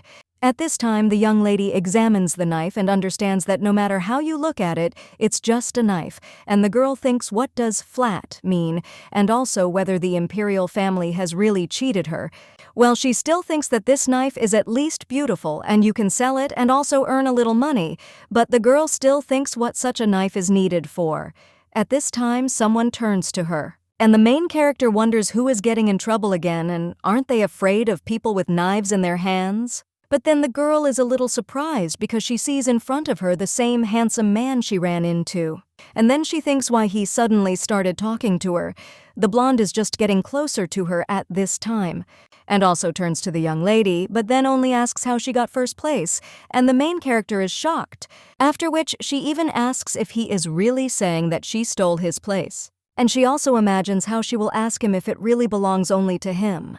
Well, the girl still understands that now is not the best time, and he is so handsome that she will not get angry, and the nth lady claims that maybe she really is a good cook, but he only asks what she is talking about, and no matter how well she cooks, no one can beat him, and it must be some kind of setup, after which the young lady asks if he really wants to say that she bribed the judges. The guy screams that this is simply impossible because Mrs. Henrietta is famous for her justice. Hey, the girl then asks, what about 100 million pentas? However, the young man claims that even if he offers 1,000 pennies, she will be adamant. And then the young lady asks what he wants from her, and the guy just gets embarrassed. After which he tells her not to be deluded by the victory in the first round because in the second round, he will show what he is capable of. The girl then thinks that it is good and she has already experienced so much there that a little discontent does not frighten her, and the young lady says okay, and she will also wait and asks what his name is. The guy then claims that he is Ferris Miarno, and the main character wonder if this is the Ferris everyone is talking about, and the young lady asks if he wasn't the one who took second place. But this place is also a good achievement, and sometimes the place number means nothing. The young man then asks how it means nothing, because she now has a flat knife. And this is my great-grandfather's knife because he called it flat, because no one used a flat knife. For the preparation of the signature dishes of the plains, the young lady then says that it is clear, and it turns out that this knife is not so simple. And the guy claims that this knife was given by decision of the family, and he could not have imagined that it would actually become the prize for first place. The young lady then hands him the knife and claims that he can take it, after which the guy is surprised. And the main character claims that he is part of the family and also helped her, so let him consider it gratitude. Well, the guy then claims that she won by honest work, and the young lady asks, didn't he say that it was a misunderstanding and that he is so strange? The young man is only embarrassed by this and also claims that he simply did not think that someone would be able to defeat him and take first place. As for the knife, his grandfather loved to meet new chefs, so let it stay with her. The guy also screams that this is not the final victory yet, so she will see, and then he runs away in confusion and screams that he has said everything. The young lady then understands that all the handsome guys there are strange. And a little while later, someone claims that the category of the next round remains unchanged, and this is a unique dish unprecedented in history. But this time there are conditions, and you can only use the ingredients you find. And also, this time it is forbidden to bring your own ingredients. Then everyone asks if it is really necessary to find ingredients, and all were in the Imperial Palace to look at all. The woman insists that they will understand everything when they look around, and one of the men says to open the door. The cook then asks what this is, and this can't be, and Ferris asks how this is possible. And is it really true that the competition will be held outdoors, after which other chefs will ask if this is really paradise? And also, how is this possible? And one of the judges claims that as they see there, you can find a lot of ingredients there. And of course, it will not be possible to find all the ingredients, but a good cook will be able to come up with a wonderful dish in any conditions. And considering the need to collect the ingredients, the total preparation time is 3 hours, and this will be enough time to prepare the dish. After which the judge shouts that he wishes them good luck, and all the chefs can begin. Then one of them claims that he has no ideas at all, and everyone rushes off to buy groceries. At this time, the main character looks at her workplace and realizes that this time there are also a lot of seasonings there, but there is not even any sauce. But there is salsa. A little while later, the girl is already heading into the forest and wondering where the sky in the building came from. And he also thinks that they really created such a magical place in the room, and it is obvious that it is all him. And she keeps forgetting that Elliot is a genius. At this point, one of the cooks claims that he heard there was a meat warehouse there. But the other one replies that he doesn't think they'll find anything decent there, and he thinks that the judge didn't just say that they wouldn't be able to find all the necessary ingredients for nothing. After which, one of them asks where to find a cow, a pig, or a chicken. And the main character wonders if they are really talking about entrails, after which she approaches the river. And she catches different seafood there, and also thinks that it's great that she went to the beach as a child. And the girl has a lot of caricature exaggerations, and the young lady then understands that this should be enough. After which she goes to her place, but when she sees her neighbor, she understands that is the same handsome man, and she, of course, also feels uncomfortable standing next to someone who considers her an enemy. Well, everyone must try their best, after which the young lady tries to tear the squid from her bag. The guy at this time watches his soup, after which everything goes somewhere. The young lady wonders if some new ingredients have come to his mind. Well, she does think about it, that it is dangerous to leave a bubbling pot unattended. Then the young lady also sees someone approaching the pot, and sees that this guy is doing something there. The young lady then watches this in shock and then wonders what he is doing. But the guy runs away at that very moment, and the main character screams for him to wait. But at that very moment, the knights seize him when the young man returns to his saucepan. He says that this guy spilled all the pepper and the dish can't be saved. One of the judges then asks why he did that, and another boss claims that it's their own fault because they shouldn't give such difficult tasks. But at that very moment, the woman grabs him by the collar and tells the guy to tell everything. After which, the guy claims that he thinks that now he definitely won't pass the competition and screams that he didn't want to knock out one, so he decided to drag along the famous chef from the Miarno family. The main character then wonders if this guy really decided to ruin someone else's dish. And the woman at this time removes the bandage from his neck and claims that she cannot believe that a person in this kitchen allowed himself to do such a thing, and he does not deserve to be a chef. She also claims that in the future he won't even be allowed near a vegetable peeler and screams at him to get out of there.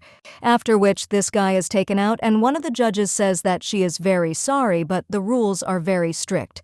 And anything can happen during cooking, but fortunately there is still time, after which the guy answers yes, and then he goes to his place and also cleans the tools.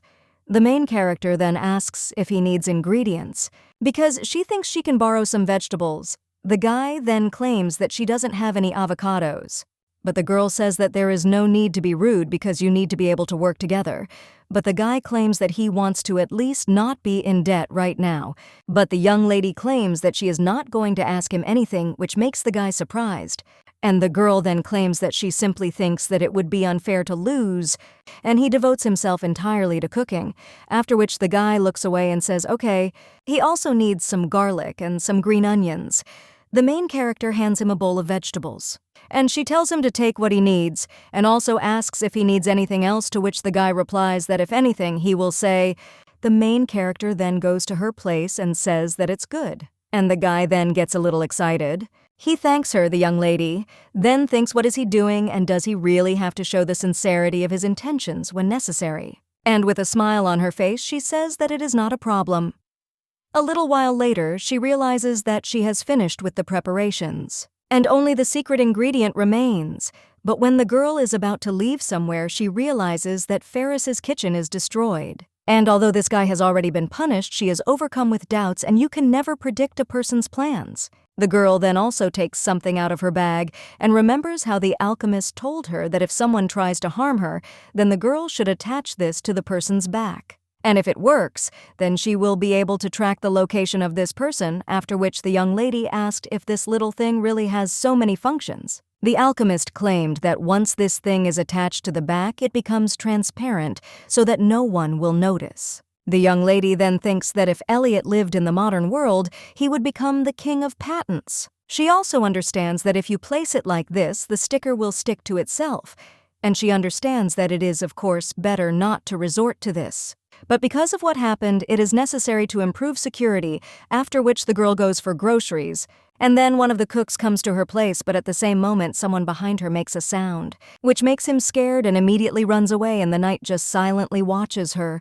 At this time, someone turns to the prince, and he asks what the matter is, but one of the servants claims that the guest said that he did not like the design of the comb and ivory. He also threw it out of the window, and another servant claims that he broke the vase, saying that he didn't like the appearance of the rose, and he thinks that he will have to change the room and also clean up, and nothing can be done.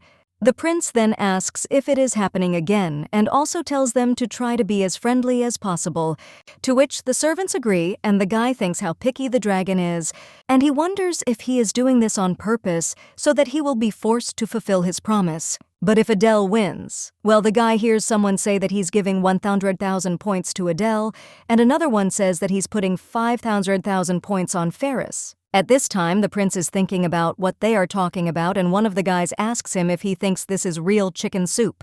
But banquets and competitions are a special matter, so one of them asks what else to expect from an exiled girl. Kylo realizes that he cannot believe that she is betting on her. This is precisely why noble persons should be barred from entering the Imperial palace. Then one of the guys asks the count who he would bet on, and he claims that he would bet 10 million pennies on Aefreld. His Highness then wonders if this is too much, and one of the guys asks if the guy is serious and is really ready to spend so much money for a joke. The other then claims that he will pretend that he did not hear anything but the count, then asks what they are, and do they really think he's joking? At this point, one of them asks if he's serious, and another one claims that Alfred actually took third place, and this girl must really not be so bad. One of the guys then asks if he didn't write her a letter, and he's probably full of hope, but 10 million is too much. So let him not say anything later. However, the man claims that he will not, and they also agreed, and they will see how it all ends. The prince at this time thinks that this is rather suspicious. At this time, the main character comes out of the refrigerator and realizes that she has finally succeeded. Well, it's good that no one touched her soup, so she still has plenty of time, and the young lady then thinks that maybe she should pick up some more vegetables, and the girl also thinks that maybe it's all because she worked in a shop, and without a sufficient supply of vegetables, she starts to worry. And the girl also thinks that this is great, because the competition went wonderfully, but when the young lady returns, he sees spilled soup in front of him, but when he looks at the sticker, he realizes that it is not there. And the girl wonders if someone did this on purpose, but she still wonders how it happened. And also, did no one notice? At this time, a blonde man passes after the young lady, and when he sees that her soup is on the floor, he asks how this happened, and who came up with this idea since this idiot was taken away. The main character understands that Ferris is surprised and it seems that it is not him, but she does not want to think about it. But the girl claims that she thinks that evil intentions were not only with that guy, after which the young man claims that he will bring her to the judges, but the girl replies that this will not help. And this time they don't know who's to blame, and even if she catches him, she won't receive compensation. After which, the girl also tells him not to worry and to take care of his dish because he also has little time. The blonde then worries about Adele, but she insists that everything is fine and she will not give in. So the girl pretended to remain calm, but at least she said so. However, now the young lady understands that she is finished, and she is so worried that she cannot even catch a shrimp. And she also doesn't know who's doing this is, but she will track him down and finish him off. At that very moment, someone jumps into the water, and a stream of water immediately pours down on the young lady. The main character then wonders what it is, after which he sees a fox there and also thinks what it is, but then she doesn't understand that this is the same fox that she fed soup to, but the girl also thinks how this is possible. And how did the fox she saw end up so far away in the Imperial Palace? And did it really seem that way to her, but her consciousness can't cope? Then the girl rubs her eyes, and when she looks at the river again, he understands that the fox is no longer there, but a little while later, she jumps out from under the water and takes out a shrimp. The main character then asks if she will really give this shrimp to her, after which the fox puts the shrimp down and seems to smile. A little while later, she already approaches the shore and sniffs something there, after which she tears up the earth. And she takes out an octopus from there, but it then falls on the fox's face, and the main character tells her to wait because she'll clean it up now. The girl also claims that she does not know how this happened and is interested in how the fox got there and also how he realized that she needed shrimp and octopus. But the fox just starts to get angry and the main character asks if there is something behind her when she turns around. Then she sees someone jumping out at her, after which the girl is a little surprised and also asks if this is really it. Ferris. The guy at this time sees the ingredients in the bowl of the young lady, and she asks if he really came for the ingredients, and she almost finished, so she will step aside. The young lady also realizes that this guy is dripping water and wonders if he was really fishing. And the main character at this time leaves and turns to the latter and also thanks him for his help, and claims that after the competition she will prepare a bunch of goodies for him. The blonde man looks at the shrimp in his hands and asks if it was all in vain. A little while later, he comes to the young lady's table and puts the shrimp on it. The main character then asks why she needs it, and the guy claims that these are the remains of ingredients, and the young lady asks if he also cooks dishes with shrimp. But when the girl looks behind his back, she realizes that the guy is cooking barbecue, and she doesn't even understand where he got such a huge leg of chicken, because she's never even seen one like it. At this time, the young man asks if she doesn't like something, and the girl replies that she doesn't, after which she thanks him and also claims that the more ingredients, the richer the taste. The guy then sighs and says that there isn't that much there and he just doesn't like any kind of awkward situations. But when he notices the fox's gaze on him, he curses him. The young lady asks the guy not to slander her because this fox helped her a lot. After which the young man asks, what about him? And the main character claims that of course he does too. After which the blonde smiles and then turns around embarrassedly and says that that's all. Then the guy goes to his seat and the girl says that she will definitely use shrimp. She also looks at the pot and realizes that it is not time yet. There are some obstacles in her way, but she thinks that she will still be able to prepare the secret dish in time and it will be a spicy casserole. After this, the young lady finally cleans all the products and thinks that it would be great to add soy sauce. Well, asking for something like that would be too greedy, so the young lady takes the red sauce in her hands and thinks why not add it.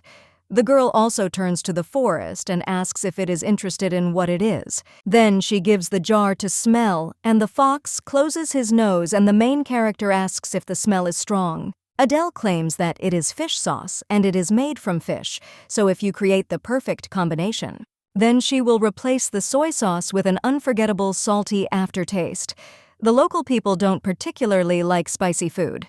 But according to Korean canons, this is ideal, and if she had a little more time, she would have worked better on the ratio. But now one of the judges says that there are 10 minutes left and the girl understands that there is no time to think, after which he pours this red liquid onto the soup and understands that all that remains is to hope that everything will work out. A little while later, the judges are already evaluating the dish, and one of them claims that the quality has improved greatly since the last round, and he also thinks that now at least it is possible to appreciate. Then they try ravioli with finely chopped scallops. One of the judges says it's delicious, but she doesn't see much difference from the shrimp ravioli, and there's nothing special about it. Then they move on to the lightly fried chicken gizzards with sauce, and one of the judges says it's delicious and has a great texture. One of them claims it tastes amazing, but says they used some unusual ingredients, and she would like to give extra points, so let them make a short list of successful candidates. Then they come to another dish, and one of them asks who cooked it. Some claim that it is the chef who came in third in the last round, Alfred Dilcour, and he made noodles with vegetables and meat, but the judges then look at this dish with distrust, and one of them claims that it is very similar to Adele's dish in the first round.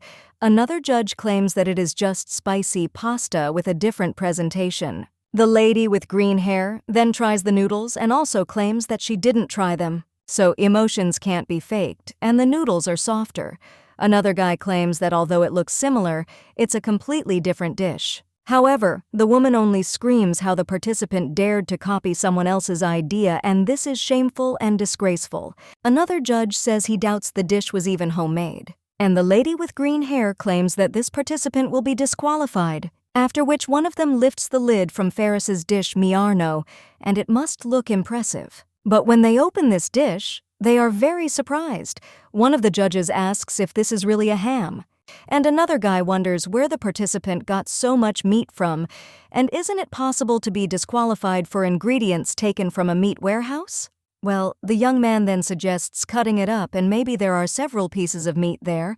When a guy runs a knife over a ham, he thinks it's so soft and it's like it's cutting air. And when they cut the ham, the woman claims that this can't be, and the guy asks how this participant came up with this. A little while later, they are already approaching another dish, and he claims that Adele's dish is left. The man claims he liked Ferris's dish and doesn't think there's any point in watching the rest, but the lady with the green hair claims they're gay. I wonder what Adele cooked. After which the main character claims that she opens it, and the judges see this dish. One of them asks what it is, and the guy claims that everything is red, and that is quite strange. The young man also sniffs this dish and asks if this is really a soup with ground pepper. Well, at that very moment he covers his nose and screams.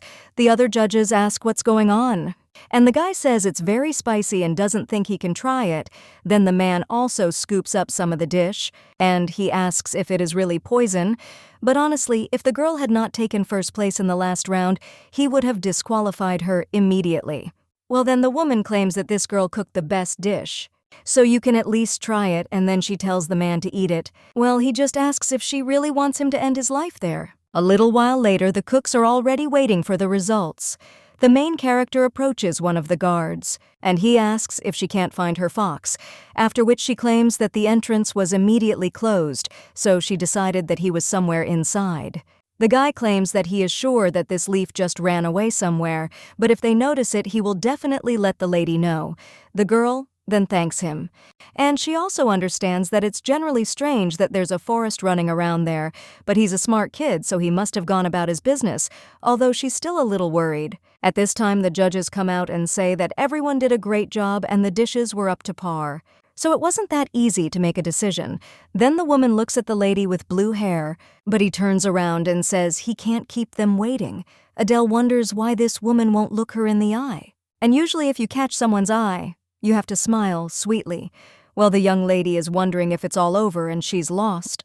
At this point, the judge announces that it is time to announce the winner, and first place goes to Ferris Miarno, which surprises the young man.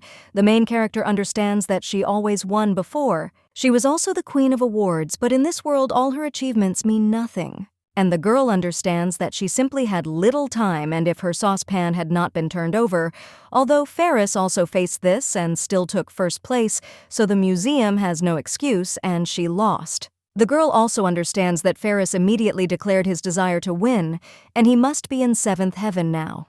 Well, when the young lady looks at the guy, then he thinks why he is so downcast. At this time, the young man feels the athlete's gaze on him and looks at her in response, which makes her a little scared, and the guy is just embarrassed. At this point, the judge also claims that he and another person shared first place, all the chefs, then ask in shock what she is talking about and what kind of nonsense is this, since they promised to choose only one winner. However, the woman tells everyone to shut up. After all, the judges came to this decision after a long discussion, and Ferris's huge Miarno immediately attracted the attention of critics. However, as all participants know, nothing else was presented except the insides. Everyone became curious about where the guy got such a piece of meat, and they looked inside. And then they saw that there was a watermelon there.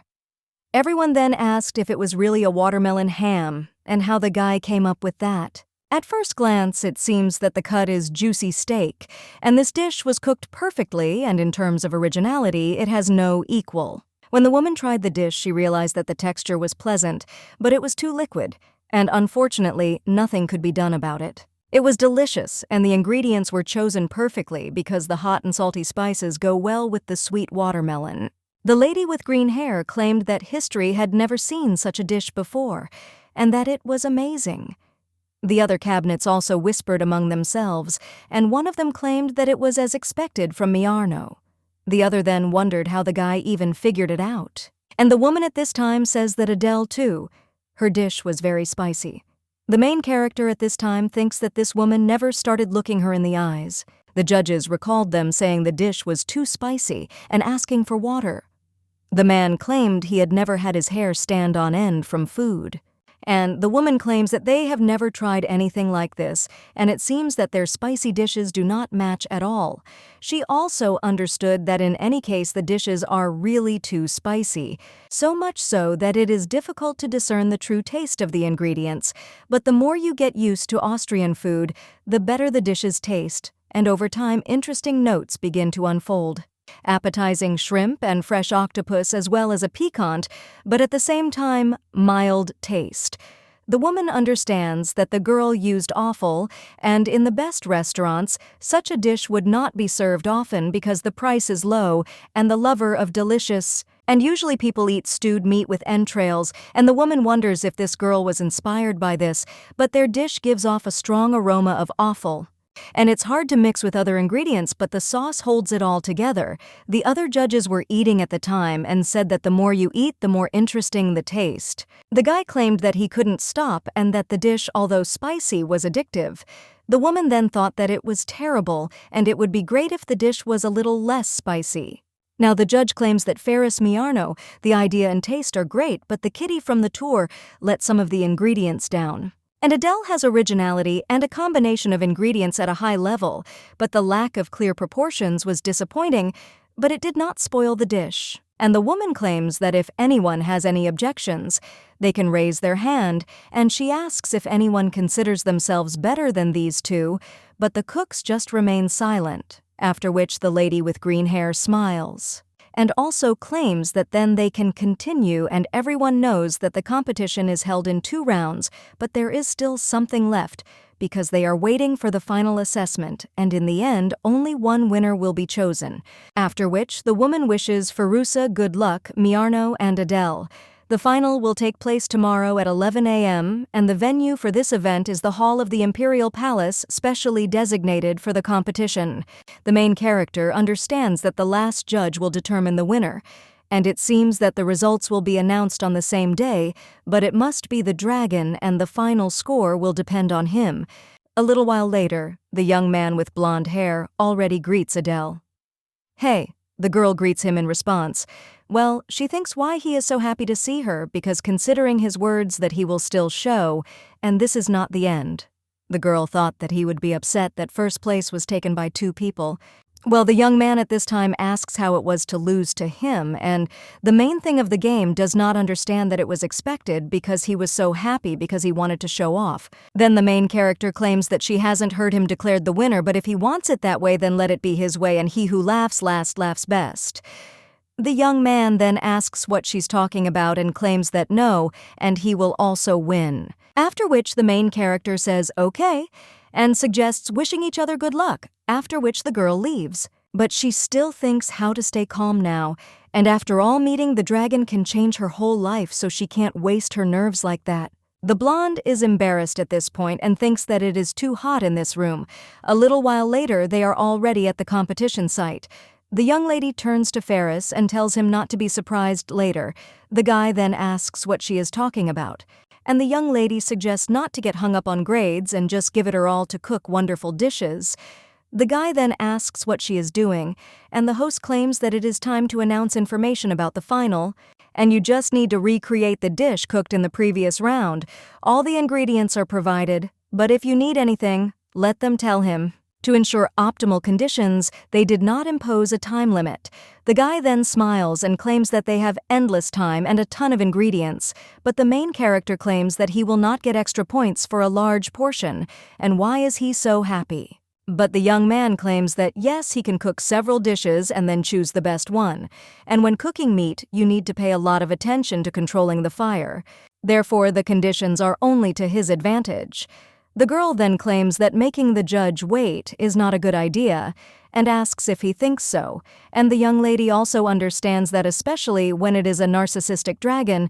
A little while later, they are already looking at the ingredients, and when the girl takes the shrimp out of the aquarium, she is surprised, and she understands that these shrimps are much better quality than those that she caught herself, and in the last round she did not even have enough time to choose the ingredients, and she also has a feeling that she is preparing a banquet in honor of the founding of a nation.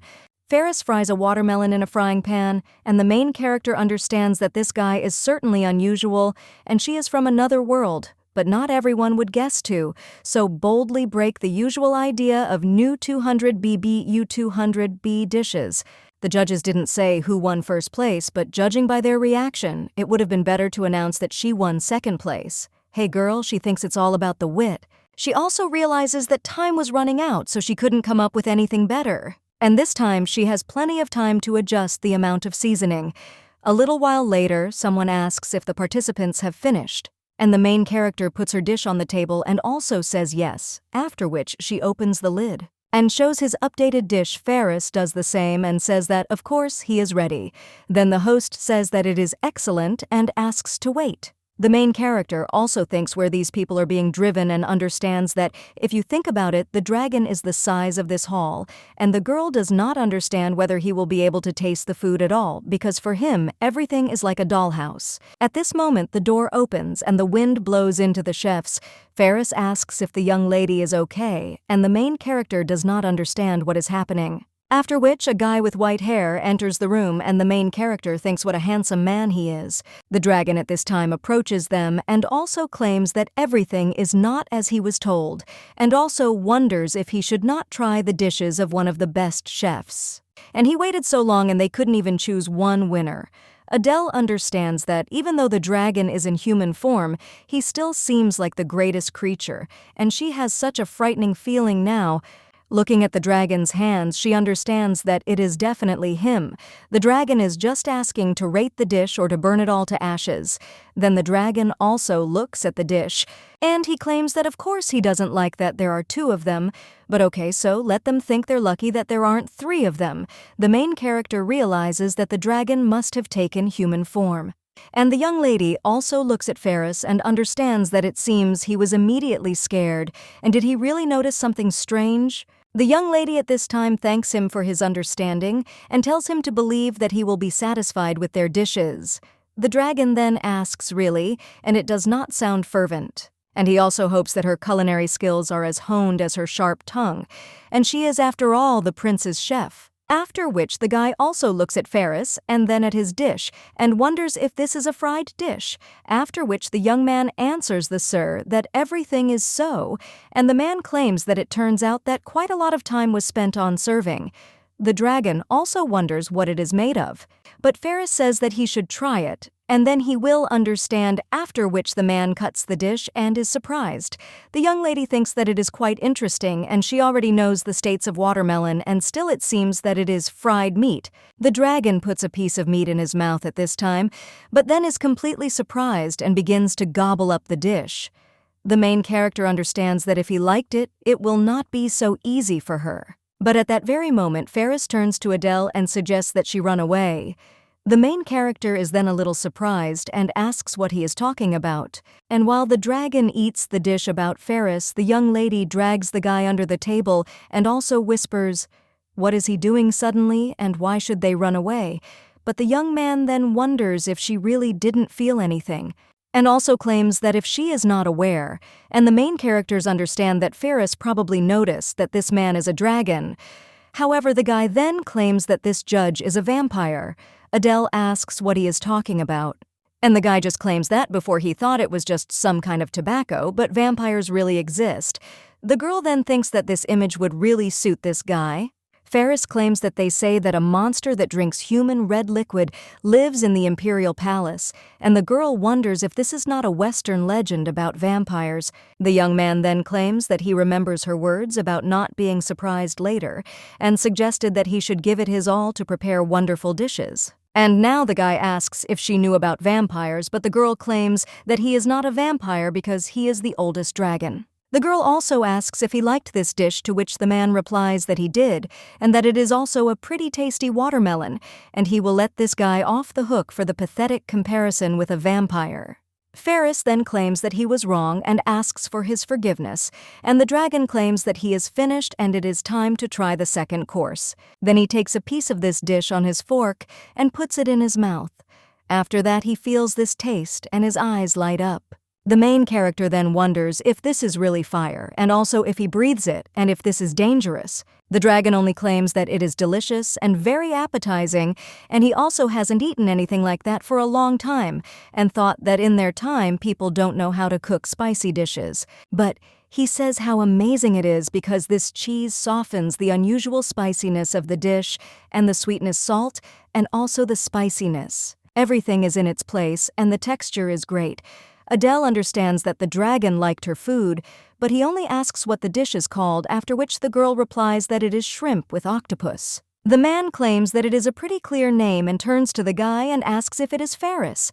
He also tells the guy not to be upset, but he liked Adele's dish much more. After which the young man claims that he understood, and the main character understands that she is all red, and she did not even think that the dragon would determine the winner so easily. The man at this time claims that he will have to come up with a reward and turns to Adele's boss. Then the girl is engulfed in flames, and Ferris excitedly claims that Adele is all on fire, but the girl claims that everything is fine and she is not hot at all. The dragon at this time claims that talented people should be rewarded with their abilities according to their merits, and now she will not be afraid of fire, and all his descendants will honor her. The man also claims that it seems the young lady has already met his family, and the main character asks when. And he claims that soon she will understand everything herself, and then the same fox who helped the young lady appears in the air. The girl then hugs him, and the dragon claims that he is only 900 years old, but he is quite skilled, and the main character is shocked, wondering if he is really that old. The dragon claims that he is a smart child who understands everything perfectly, and usually there are no problems in communication with him. And to be more precise, it is the spirit of fire, and he will also continue to follow him.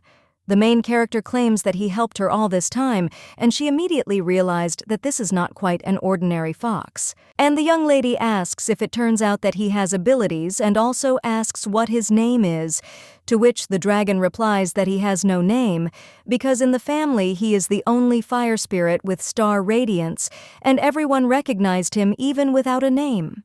Then the main character asks if she can give the latter a name, and the dragon says that this is strange, let her do whatever she wants. Ferris stands in a stupor at this time and does not know what is happening there, so he can only stand silently. The main character realizes that she knows a suitable name for the star forest, and then claims that his name will be Mars, and also asks what his name is, after which the fox just smiles. A little while later, the girl is already holding the award in her hands, and the prince congratulates her on her victory and claims that it is truly amazing, after which the main character thanks him, Well, the guy claims that he's sorry to announce that she won't be getting the title. The young lady then asks why, and the guy replies that she's now becoming the dragon's chef. The young lady wonders if she will not be given any title, and it turns out that the status of a commoner cannot be avoided, after which the girl thinks that this is a meaningless person, and she thought that she would receive a title after the competition, and she wonders why everything has changed so much. The guy replies that he is sorry to report this, but regarding this matter, Count Seaton. The girl then thinks why she hears this name again. And the prince claims that he resolutely opposed the assignment of the title, and he heard that he was going to return the young lady to the family, after which the girl claims that this is a lie, to which the brunette claims that he also thinks so. A little while ago, he appealed to His Majesty, and he only stated that if Adele was granted the title, then her father would no longer be able to take his daughter back, even if he could. Tony would simply take away such an opportunity.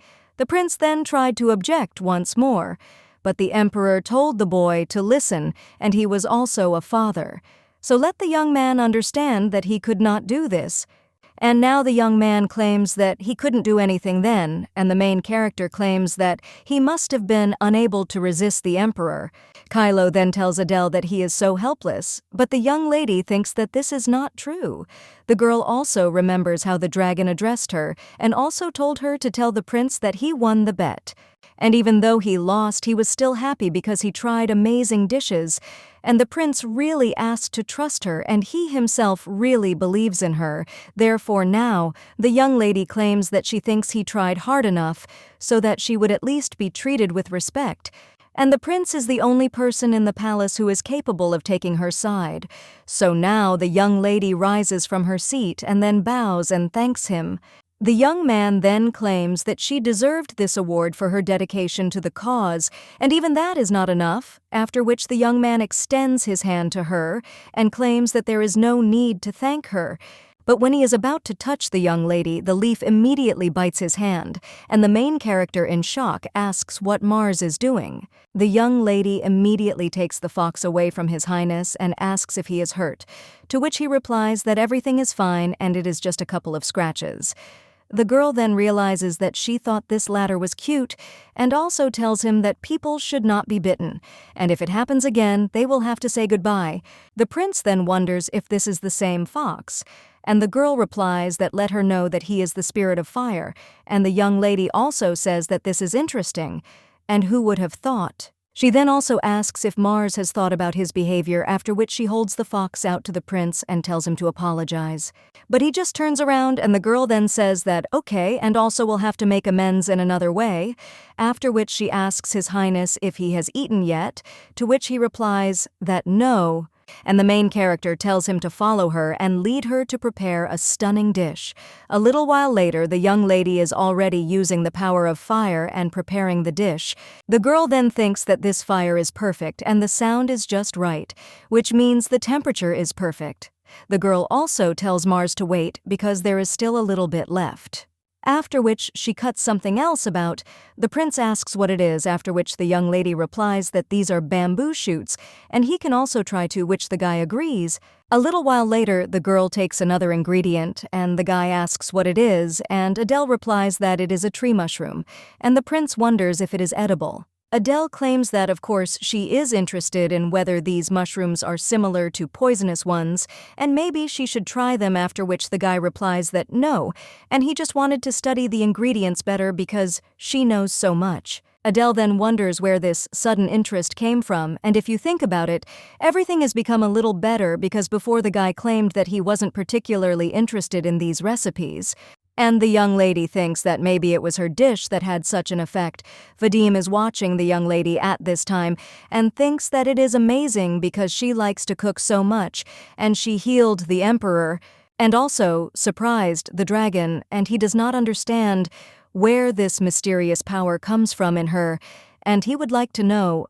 A little while later, the girl already claims that everything is ready. She understands that the oily aroma goes well with the smell of the sauce and excites the heart. Then the young lady also claims that tansuyuk is a warm sauce that goes well with the meat, and with each bite the taste is revealed in a new way.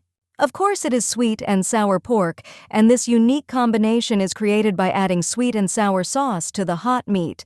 Now the young lady is trying it, and she understands that thanks to the frying of the meat, it becomes covered with a crust, and the onions give it an amazing aroma, and the mushrooms and crispy bamboo shoots create an amazing texture, after which the girl claims that it is delicious. Then the fox also finishes his portion, and the main character gives him more, and also claims that he helped her a lot so he can eat. The girl then watches as the fox eats this food, and asks if it's hot for him because he eats with such an appetite, and it's great to be a fire spirit. Well, the young lady then understands that she wasn't worried about Mars, and the problem was something else. Then the girl looks at His Majesty. Well, then he sees in shock that his plate is empty and wonders if he is really finished, and also wonders if the prince has really eaten everything, to which he replies that yes, and also everything was delicious. The girl then asks if he is telling the truth, and the guy replies that yes, but it is too salty, and the main character asks how he likes the dish. After which, the guy claims that there is a great combination of sourness and sweetness, and the meat is very juicy, and the sauce is wonderful. Adele says that the prince described the taste in such detail, and the guy then claims that he expressed himself incorrectly last time. The young lady asks if it's not that he can't taste it, but that he simply doesn't find the food appetizing enough. To which the young man replies that any taste seems ordinary to him if the dish is not delicious, and in many dishes there is simply nothing special. The main character then asks if this is true, after which she claims that she thinks he could become a true gourmet, and people born with such sensitivity to tastes need very delicate food. He can only eat what he likes, that is, he simply has not found a dish to his taste, but the guy claims that there are no biological preferences. However, then the girl claims that he will see her again, and she can help, after which the girl asks if he can imagine how delicious the food will be prepared according to his preferences, and asks if he is excited. The guy then wants to say something. But at that very moment, the alchemist bursts into the room and shouts that he congratulates Adele on her victory, and he had no doubt about it. The main character is then a little surprised, and the guy claims that he also has good news, after which he asks if she is worried, and then he approaches her and also whispers that he found out who spoiled the food. The main character asks if this is true, and the guy is already about to say something. But the prince interrupts them and claims that he is sorry. He then takes the alchemist's hands from the young lady and stands between them and claims that he wants to know too. The guy then bows and says that he is glad to greet His Majesty, and he replies that it is mutual and asks what the matter is. Adele wonders what kind of atmosphere this is. And if you think about it, she decided to keep the location of the competition a secret for the time being, after which she realizes that she needs to come up with something. And the girl turns to the prince and also claims that she completely forgot that she just had a meeting with Elliot. The girl also turns to Mars and tells him to go there as soon as he finishes eating, after which the latter jumps to the young lady, and the prince at this time wonders what kind of meeting this is.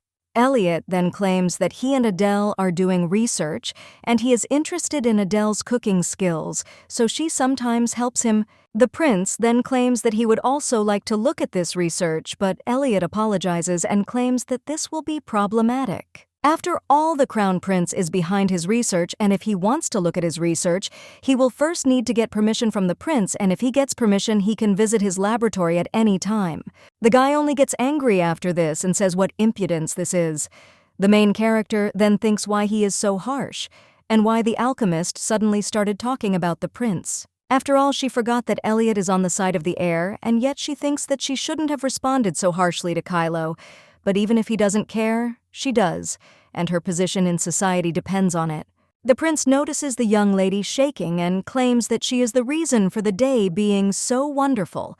The girl then turns to his lordship, and he only claims that she is right, and he needs to find food to his taste.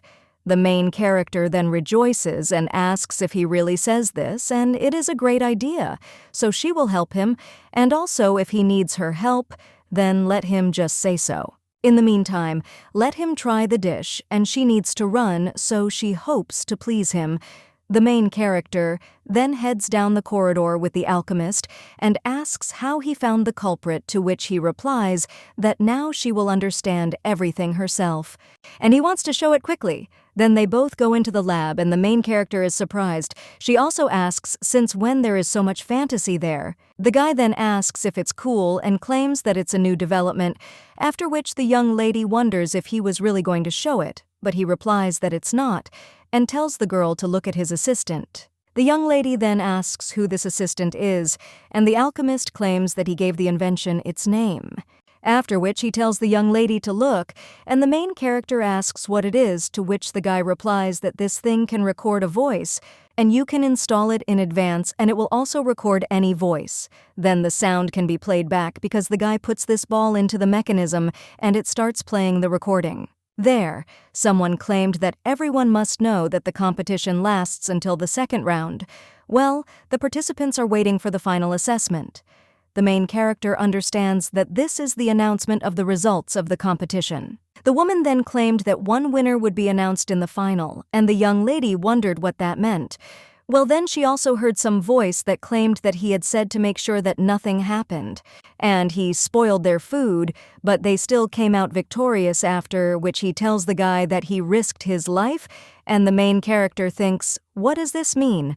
And also whether the same person is really behind the spoiled food. Then someone screamed if the guy even knew how much he had bet on Alfred and he had given away 10 million.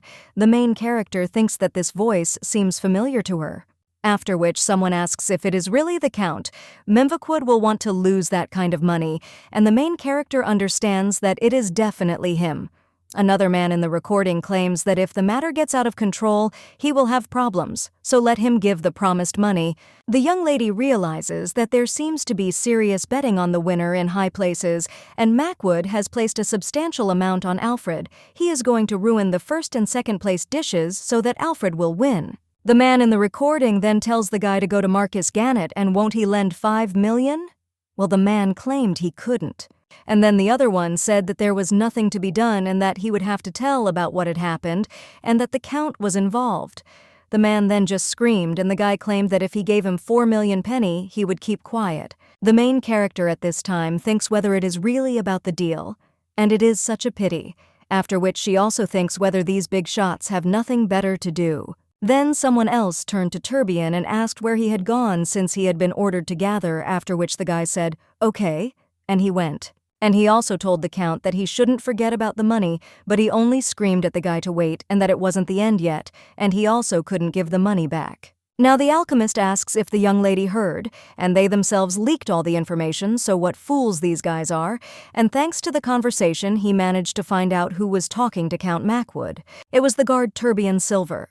The main character then asks if the guard did it, and he himself could have ruined the dish. The other theories were not confirmed. The alchemist at this time claims that he will never forgive him for such dirty tricks, after which he asks if Adele will tell everyone about this, and if she can believe that this is irrefutable evidence. However, the main character remains silent after this and claims that she would never do this, and also understands that she shouldn't tell anyone. After which the girl claims that she won't tell anyone but let him keep it a secret, and there's no point in telling about the underling, but the guys claim that he is her assistant, and the girl claims that it's better not to tell anyone about her invention.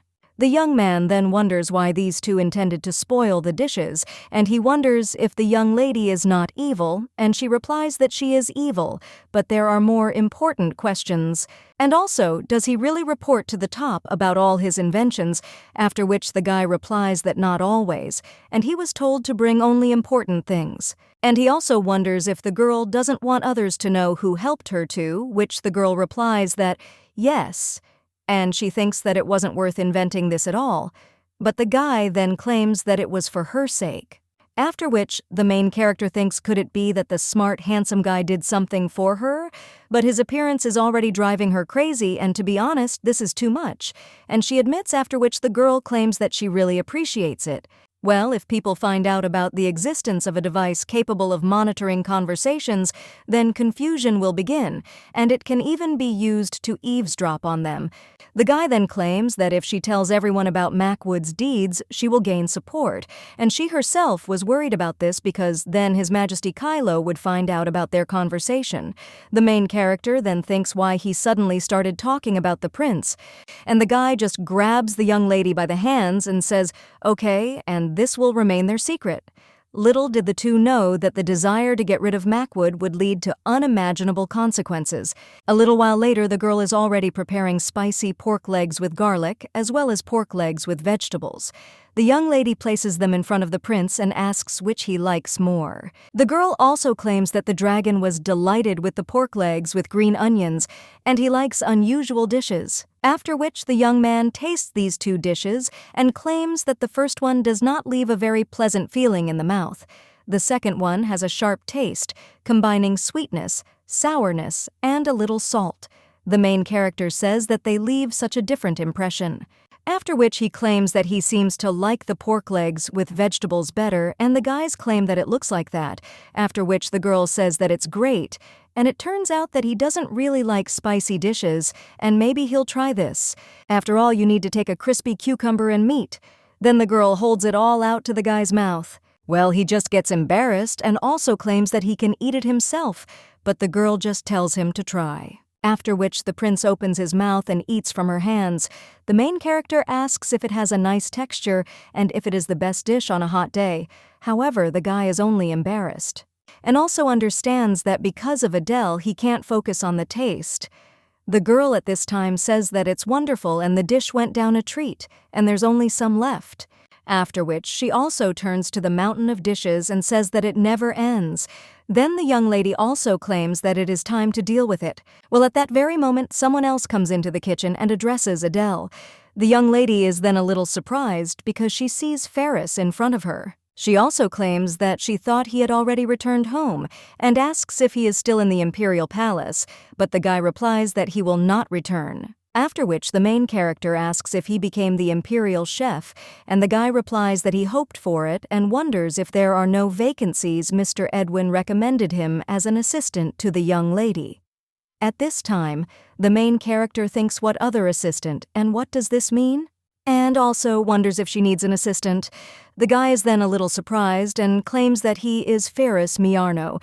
Well, the young lady replies that it doesn't matter. And the young man then asks if she doesn't need him, after which the main character understands that if she thinks about it, she doesn't even know if she needs an assistant. At this time, the guy with red hair is talking to other aristocrats, and one of them claims that he heard his ex-fiancée became the Imperial chef, and he doesn't really know, but now all the talk is about it. So let the guy say hello to Miss Adelgida. Another of the aristocrats asks if they really don't talk anymore and who dumped whom. The young man then simply throws his glass of wine on the floor, causing it to break, after which he heads into one of the rooms and loudly slams the door. The guy says that they are just making fun of him and that he specifically did everything to no longer have anything to do with this woman, and now he can't believe that he found himself in such a situation in just a couple of months. The young man also thought that she would never appear before his eyes again, and that she meant nothing to him.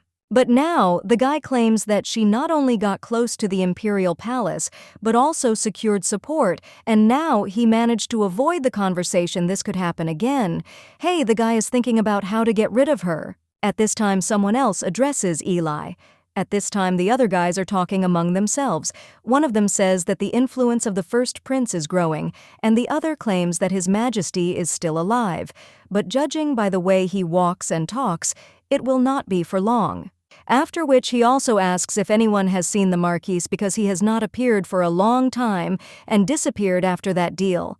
One of the aristocrats asks if he really lost a lot of money, and also asks Eli if he knows anything. The guy then asks if they are talking about Macwood and also says that he has not been following this fool for a long time. The guys are then a little surprised, and Eli asks, "Haven't they heard yet?"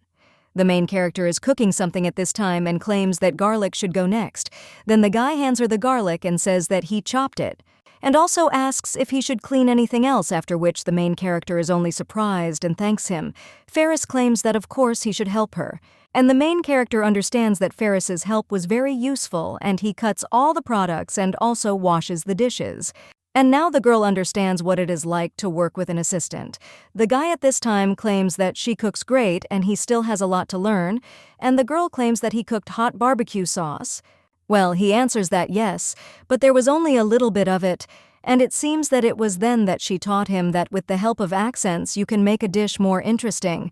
The main character then becomes a little embarrassed and also claims that she didn't think he would take it so seriously. But at that very moment, a fox flies between them and growls, but the main character turns to Mars and tells him not to do that. At this time, the blonde asks why this leaf is hostile to everyone, except her. To which the young lady replies that it is she who is bothered, and that he is so affectionate when he sits in her arms. A little while later, the alchemist also enters the room and says that here he is. The main character then greets Elliot, and the guy thinks that this narcissistic scientist has come again. The young lady then asks if he wants something to eat, and the guy replies that of course he does, and asks if there will really be soup today. The young lady replies that yes, and she thought that His Majesty was not feeling well, so she prepared a light onion soup with arancini, and it will be ready soon, so let the guy wait a little. The young man then asks what arancini is, and the girl understands that it is usually prepared by mixing risotto, covering the cheese with breadcrumbs and frying.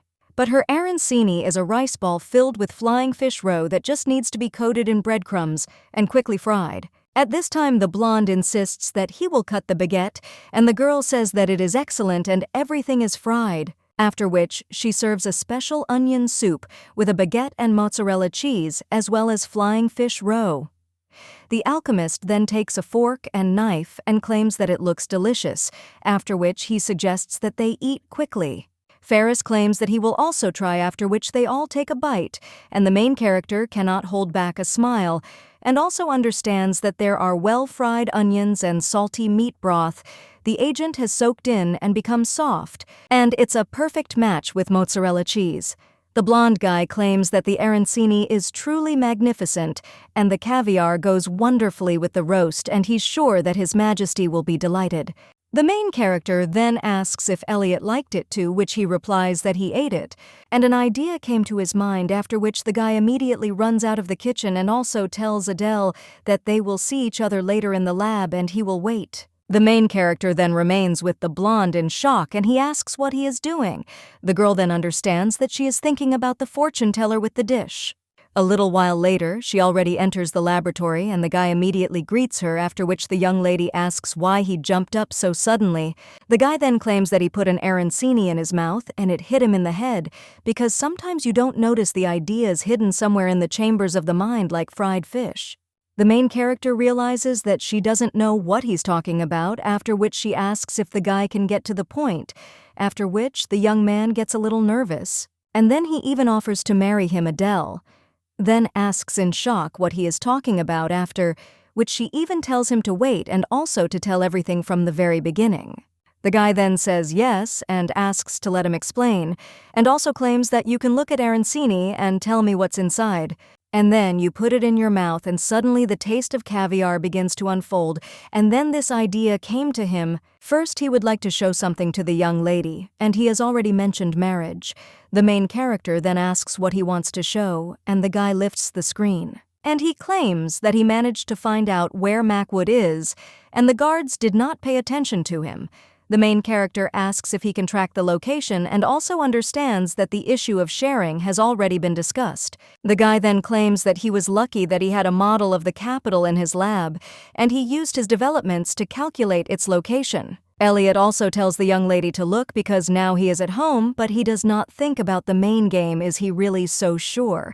But the more you find out, the scarier it is. At this time, the young man claims that he is interested in what the guy is planning there, but it is not so important. After all, he realized that now many villains are against Adele, like predators against fish. The main character then understands that she thought that Elliot was doing all sorts of stupid things, but it seems that he understands the structure of the Imperial Palace much better than she thought. The girl then claims that she also knows a lot because the position of the Imperial chef is not so easy. And the young man then tells her not to worry because now he can protect her and does not ask the main game, is that really why he invited her to be his wife? To which the guy replies that yes, and then they can always be together.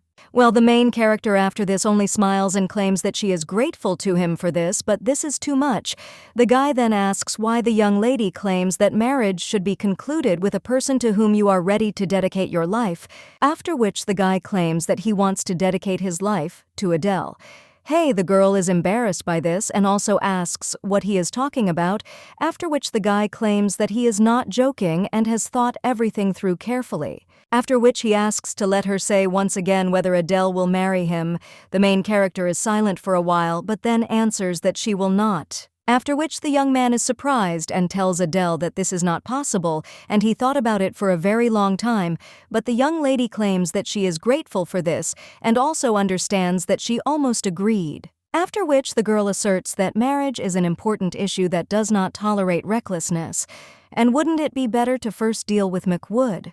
And the guy then claims that he has something, and also claims that he got so carried away that he forgot to show it, and most importantly, he thinks that it's good that Elliot quickly recovers and asks what's there. The young man then puts the ball into the machine, after which another voice recording is played. The Count then claimed that it was only 4 million and he would return everything next week, but the other guy asks when to expect the last 5 million. The man then said that he was sorry, but he really needed money now, and the guy also throws another ball, after which a recording is played about the Count claiming that he knows where you can invest profitably. However, the other man told McWood to back off, and he then told the man to trust him just once. Now the alchemist claims that apparently he didn't even return the money to Turvin Silver, and the threats are probably getting more severe, after which he also turns to Adele and asks if now isn't the perfect time to finish him off. But the girl claims that it's obvious. The Count has completely lost the trust of those around him, but she still understands that she could take advantage of the situation, after which she tells Elliot that they will wait for now. The girl also understands that she is now a chef, but for the first time she personally brings food, and when meeting, she will have to try to establish contact, and probably will have to take the initiative, after which the young lady states that the food is ready. Adele realizes that everyone knows that the dragon's human form is a guest from a distant kingdom. She then enters the room and claims that she came to check if he has any inconveniences. The dragon replies that not yet, but if the food seems tasteless to him, then they will be inconvenienced, and the main character claims that she is glad to hear this and is also sure that he will like it. After which, the young lady shows him a sweet and sour salad with seaweed, as well as a refreshing grapefruit drink, and most importantly, this is a fire chicken. The dragon is a little surprised after this, and the girl understands that this is the ideal option. The man then says that if the food is as tasty as the smell is attractive, then there is nothing to worry about. Then he decides to start with the salad, and the main character realizes that next time she will have to make more because the dragon seemed to swallow the salad in a couple of seconds. And then the man tries the main dish but still claims that it is very tasty, and also tells the girl that everything is great and let her continue in the same spirit. The young lady then also asks if fire spirits are aggressive, after which the guy is surprised, and the young lady claims that Mars constantly bites, and she does not think that this is to protect her. As far as she knows, he was not so aggressive before, and took care of his younger brothers and sisters, and also always obeyed, and the girl says that maybe she is doing something wrong. And she spends a lot of time on him, so she definitely had an impact. The dragon then just sighs and says how stupid people are. After which he tells her not to bother her head with nonsense and also to bring the fox there.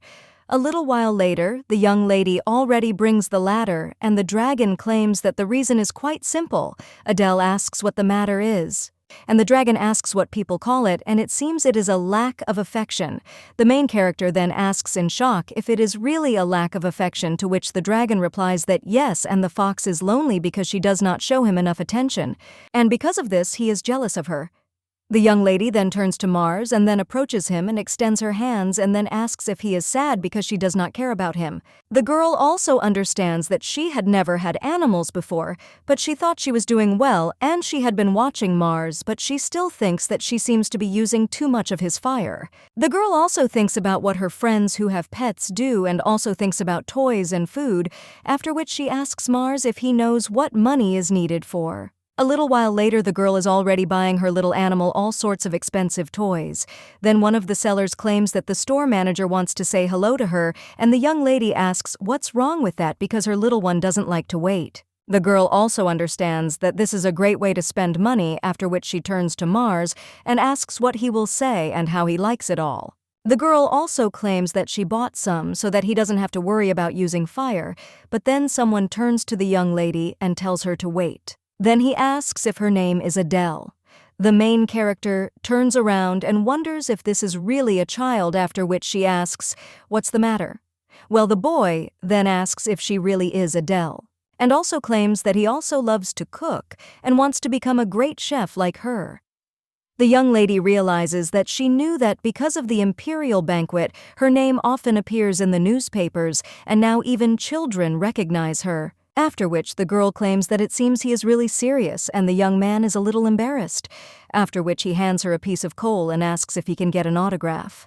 The main character then signs his hand and realizes that she feels like a star, and it's amazing that there are autographs in this world too, after which the young man thanks her and claims that today is the best day of his life, to which the girl replies that she is glad to hear it. Then they say goodbye, and the girl claims that thanks to Mars, so much has happened today. Well, then the young lady sees a few more aristocrats and wonders if the palace doctors are there, but she has never seen them gather like this, and the girl also does not understand what is going on. One of the doctors then asks where such a terrible cold came from, and maybe it's pneumonia because it doesn't really look like a common cold.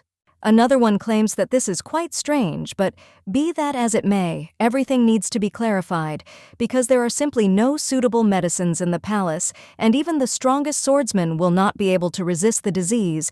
The main character then thinks whether they are talking about the swordsman, and also ponders whether Kylo is sick. A little while later, the girl is already preparing ingredients for healthy and tasty dishes. She also understands that all ingredients must be fresh and work surfaces must be perfectly clean. At this time, the blonde claims that he has finished the tomatoes and chicken. The main character asks him if he really did it so quickly, after which she thanks him. The girl also understands that she peeled the pumpkin and washed the sesame seeds, after which she soaks the rice, and the blonde asks how long it needs to be soaked, to which the girl replies that it should be soaked for about 30 minutes, and this reduces the cooking time. She also tells the guy to prepare everything for the soup for now, and he agrees. The main character at this time, something is in the way, and claims that it was necessary to ask Elliot to make a blender. She also understands that the taste improves if you wait enough time, and also you need to fry the tomatoes and add a little water after that stir, and then stir the broth well so that nothing burns. The young lady also claims that as soon as it boils a little warm, you will need to mash it well, and the sesame seeds will need to be mixed with rice later. The guy then asks if there is too much there, but the young lady does not understand what he is talking about, and the guy then claims that he understands the states for His Majesty, but if there are too many dishes there. And he is sick, Adele says that His Majesty is very picky about food and needs to cook more so as not to miscalculate. Well, the blonde then asks what all this is about, after which the young lady claims that she is worried that he is unwell because of her, and she's so sorry that she didn't think about it at all. The guy then asks what she's thinking about, and the girl replies that Kylo helped her become the Imperial chef, and adds in her thoughts that he did a lot for her, after which the girl claims that she cooked more, but she still thinks that this is not enough. The blonde then only asks if this is the only reason, and the main character is a little surprised, after which the guy tells her to forget about it, after which he also claims that the rice has been soaking for half an hour. The young lady then takes out this rice and cooks it, and after a while she realizes that there is one last step, and beautiful presentation also plays a role. Then the girl states that everything is ready and ties all these dishes on her shoulders. The blonde then asks if she can carry it all herself, and if she needs help, after which the girl replies that no, She is fine because he already helped her with the cooking, after which the young lady thanks Ferris and says that he saved her. The guy then gets a little embarrassed and says, "Okay, and where else will she find such a skilled assistant?" The young man also claims that he worked very hard, so let her be careful, and lightly hits the young lady on the shoulders. Well, the girl then wonders why she should be afraid and understands that she was once shown the door. Now the young lady understands that this time she will never give in, but when she approaches the door, His Highness, then the guard suddenly blocks her way. The young lady then asks what happened, but the man says that it is impossible to go further and His Highness did not allow the chef Adele to enter. The girl then in shock thinks why, but Kylo even tried to prevent her visit. And he starts to get annoying, so the girl thinks that he probably helped her because he was grateful for saving his father.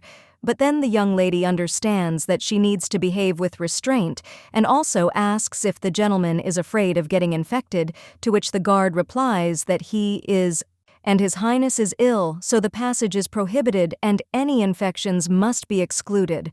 A little while later, the young lady already approaches Elliot and claims that she has a request.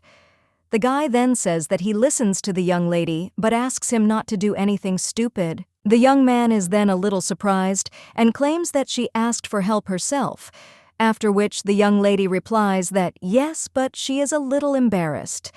Elliot asks what it is, and the girl asks if he can make her a protective suit.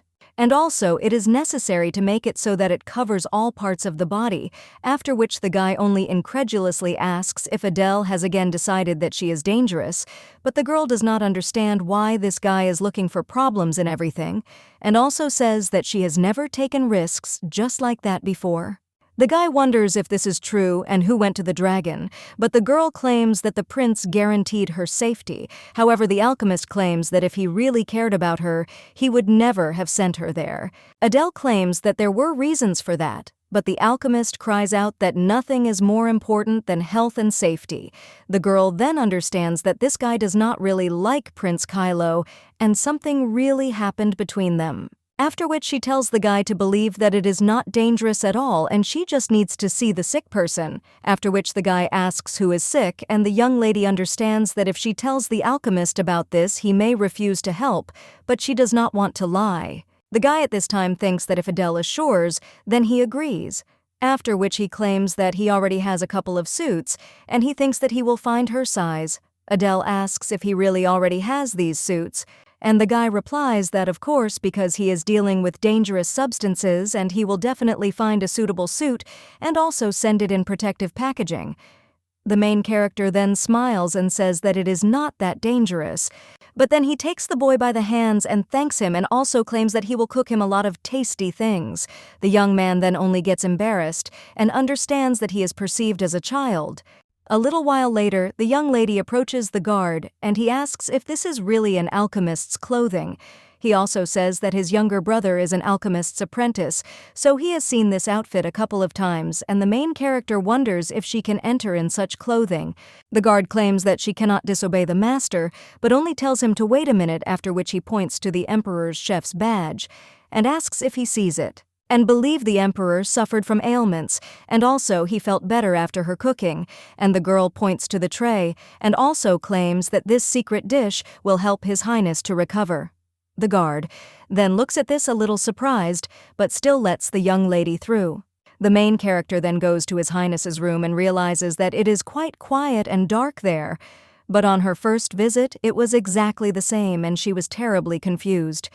The girl also realizes that there is no one there at all and not even servants, and she has such a feeling as if she had entered an abandoned estate, and the girl realized that it was like a haunted house, after which she quickened her pace and thought how she could find the bedroom if there was no one there. Then the young lady began calling for Prince Kylo and then asked if there was anyone there. The girl also thinks that there is nothing to be done and she will have to look into all the doors. Then the young lady opens one of the doors and realizes that there is a luxurious hall there. When she enters another room, she sees that there is an office there, and in another, there is a spacious bath. Finally, the girl opens the door to the next room and sees a luxurious bedroom there. Well, when she looks at the bed, she sees that there is no one there. The young lady wonders if this is a guest room, but it looks more like the room of the Imperial family. Well, when the girl turns around, she sees the prince himself there and turns to him in shock. But when she sees that the guy is having a hard time, she even runs up to him and asks what happened, but he doesn't feel well. After which the young lady lifts the guy onto the sofa and claims that you can't lie on the floor. After which the girl finally settles him down on the sofa and realizes that she barely dragged him there, but the guy at that very moment grabs her by the hand and turns her over so that the girl ends up underneath him. The main character then asks what is going on and turns to the gentleman, and when he realizes that it is Adele, he only turns to her in surprise. At this time, Adele is thinking how this happened. After which she, all embarrassed, says that it was her and screams, asking him to come to his senses. The young man is silent for a while after this and moves away from the main character, asking for forgiveness for the fact that she came without asking, claiming that she brought him food. The guy is delirious at this time and wonders what Adele is doing there and whether he is dreaming. He also asks what kind of outfit this is, and the young lady replies that it is an alchemist's costume, and she heard that he is very afraid of getting infected, but this costume saves from any terrible disease. Kylo then claims that he just caught a cold, but the girl claims that this is not something to be ignored and wonders if the illness has progressed that much. The young man then claims that he just got a little wet and then looks at the scattered papers, and also claims that he was going to look at them, and Dell excitedly tells the gentleman that he better not make any sudden movements, otherwise he will fall again. But at the same moment, the guy, as the girl said, falls to the floor, and the main character is surprised. A little while later, the girl already puts a wet cloth to His Highness's head and asks if he is okay. The guy then only wonders if it is Adele, and then he says in shock that it was not a dream. The prince also gets up from the bed and says that he feels bad because of the temperature, but the young lady says that it is better for him not to move once again because she barely put him in the bed. The girl also asks if he takes medication, to which the guy replies that he doesn't. He also hasn't eaten for several days, and the main character claims that she knew it.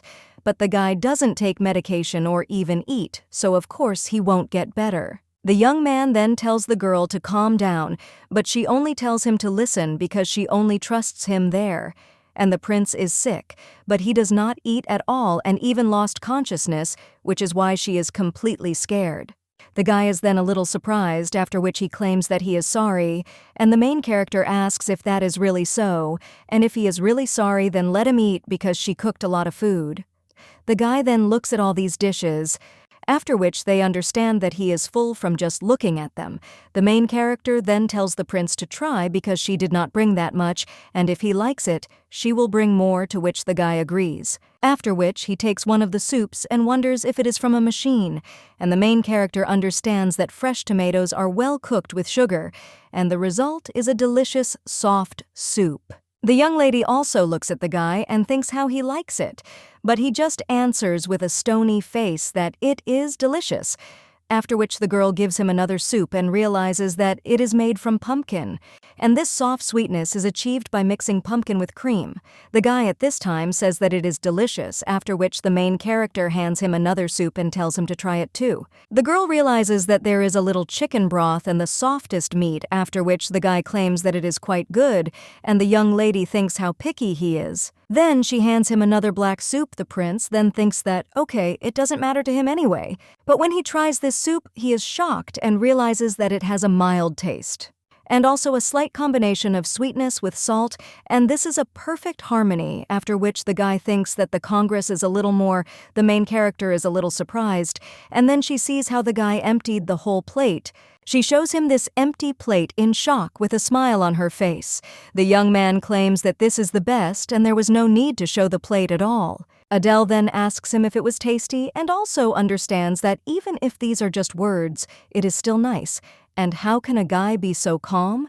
Well, she is still glad that he ate everything. The guy then claims that he finally ate well, and the young lady says that she will then bring food every day. And maybe he would like to try something else, because she will cook anything. To which the guy with a smile on his face replies that no, and he has enough. The prince also thanks Adele, and the girl smiles after that, and also states that she hopes he will get better soon, and that the guy should not forget to take his medicine. The young lady understands that her visit ended on a good note and the deed is done. That is exactly what she thought. But a little while later, the alchemist already closes it and tells Adele to be careful, after which a test tube breaks behind them. The young lady then asks in shock, "What happened?" A little while later, she already sticks the shepherd to the guy's face and apologizes, and also claims that she was thinking and accidentally touched the test tube, but he replies that no, and she definitely didn't touch anything. The young lady is then surprised and asks, "What happened then?" And the guy replies that the tubes are so fragile that they are sensitive even to air and body temperature, and he was even somewhat prepared for this. The young lady then thinks, is it really possible that this whole place is a time bomb? And this is all because they are not wearing protective clothing. The young lady then claims that she is scared and wonders if there is a safer place. Well, the guy replies that there is no need for this, and let the lady just be next to him and he will protect her at any cost, and after all, he protected her before. The young man then looks at her resolutely, but the main character then only says that he is at it again, after which the young man understands that he is being treated like a child again. At this time, some kind of cracking is heard, and the guy claims that there is a reaction. After all, he set up an automatic notification that McWood was leaving the house. After that, they listened to a man asking who was there and if it was McWood, but he heard that the guy turned into just a wet rat. The guy then says that yes, they already know everything. The alchemist then asks what a wet rat means, and maybe it's some kind of password. The active lady claims that it can be quite literal.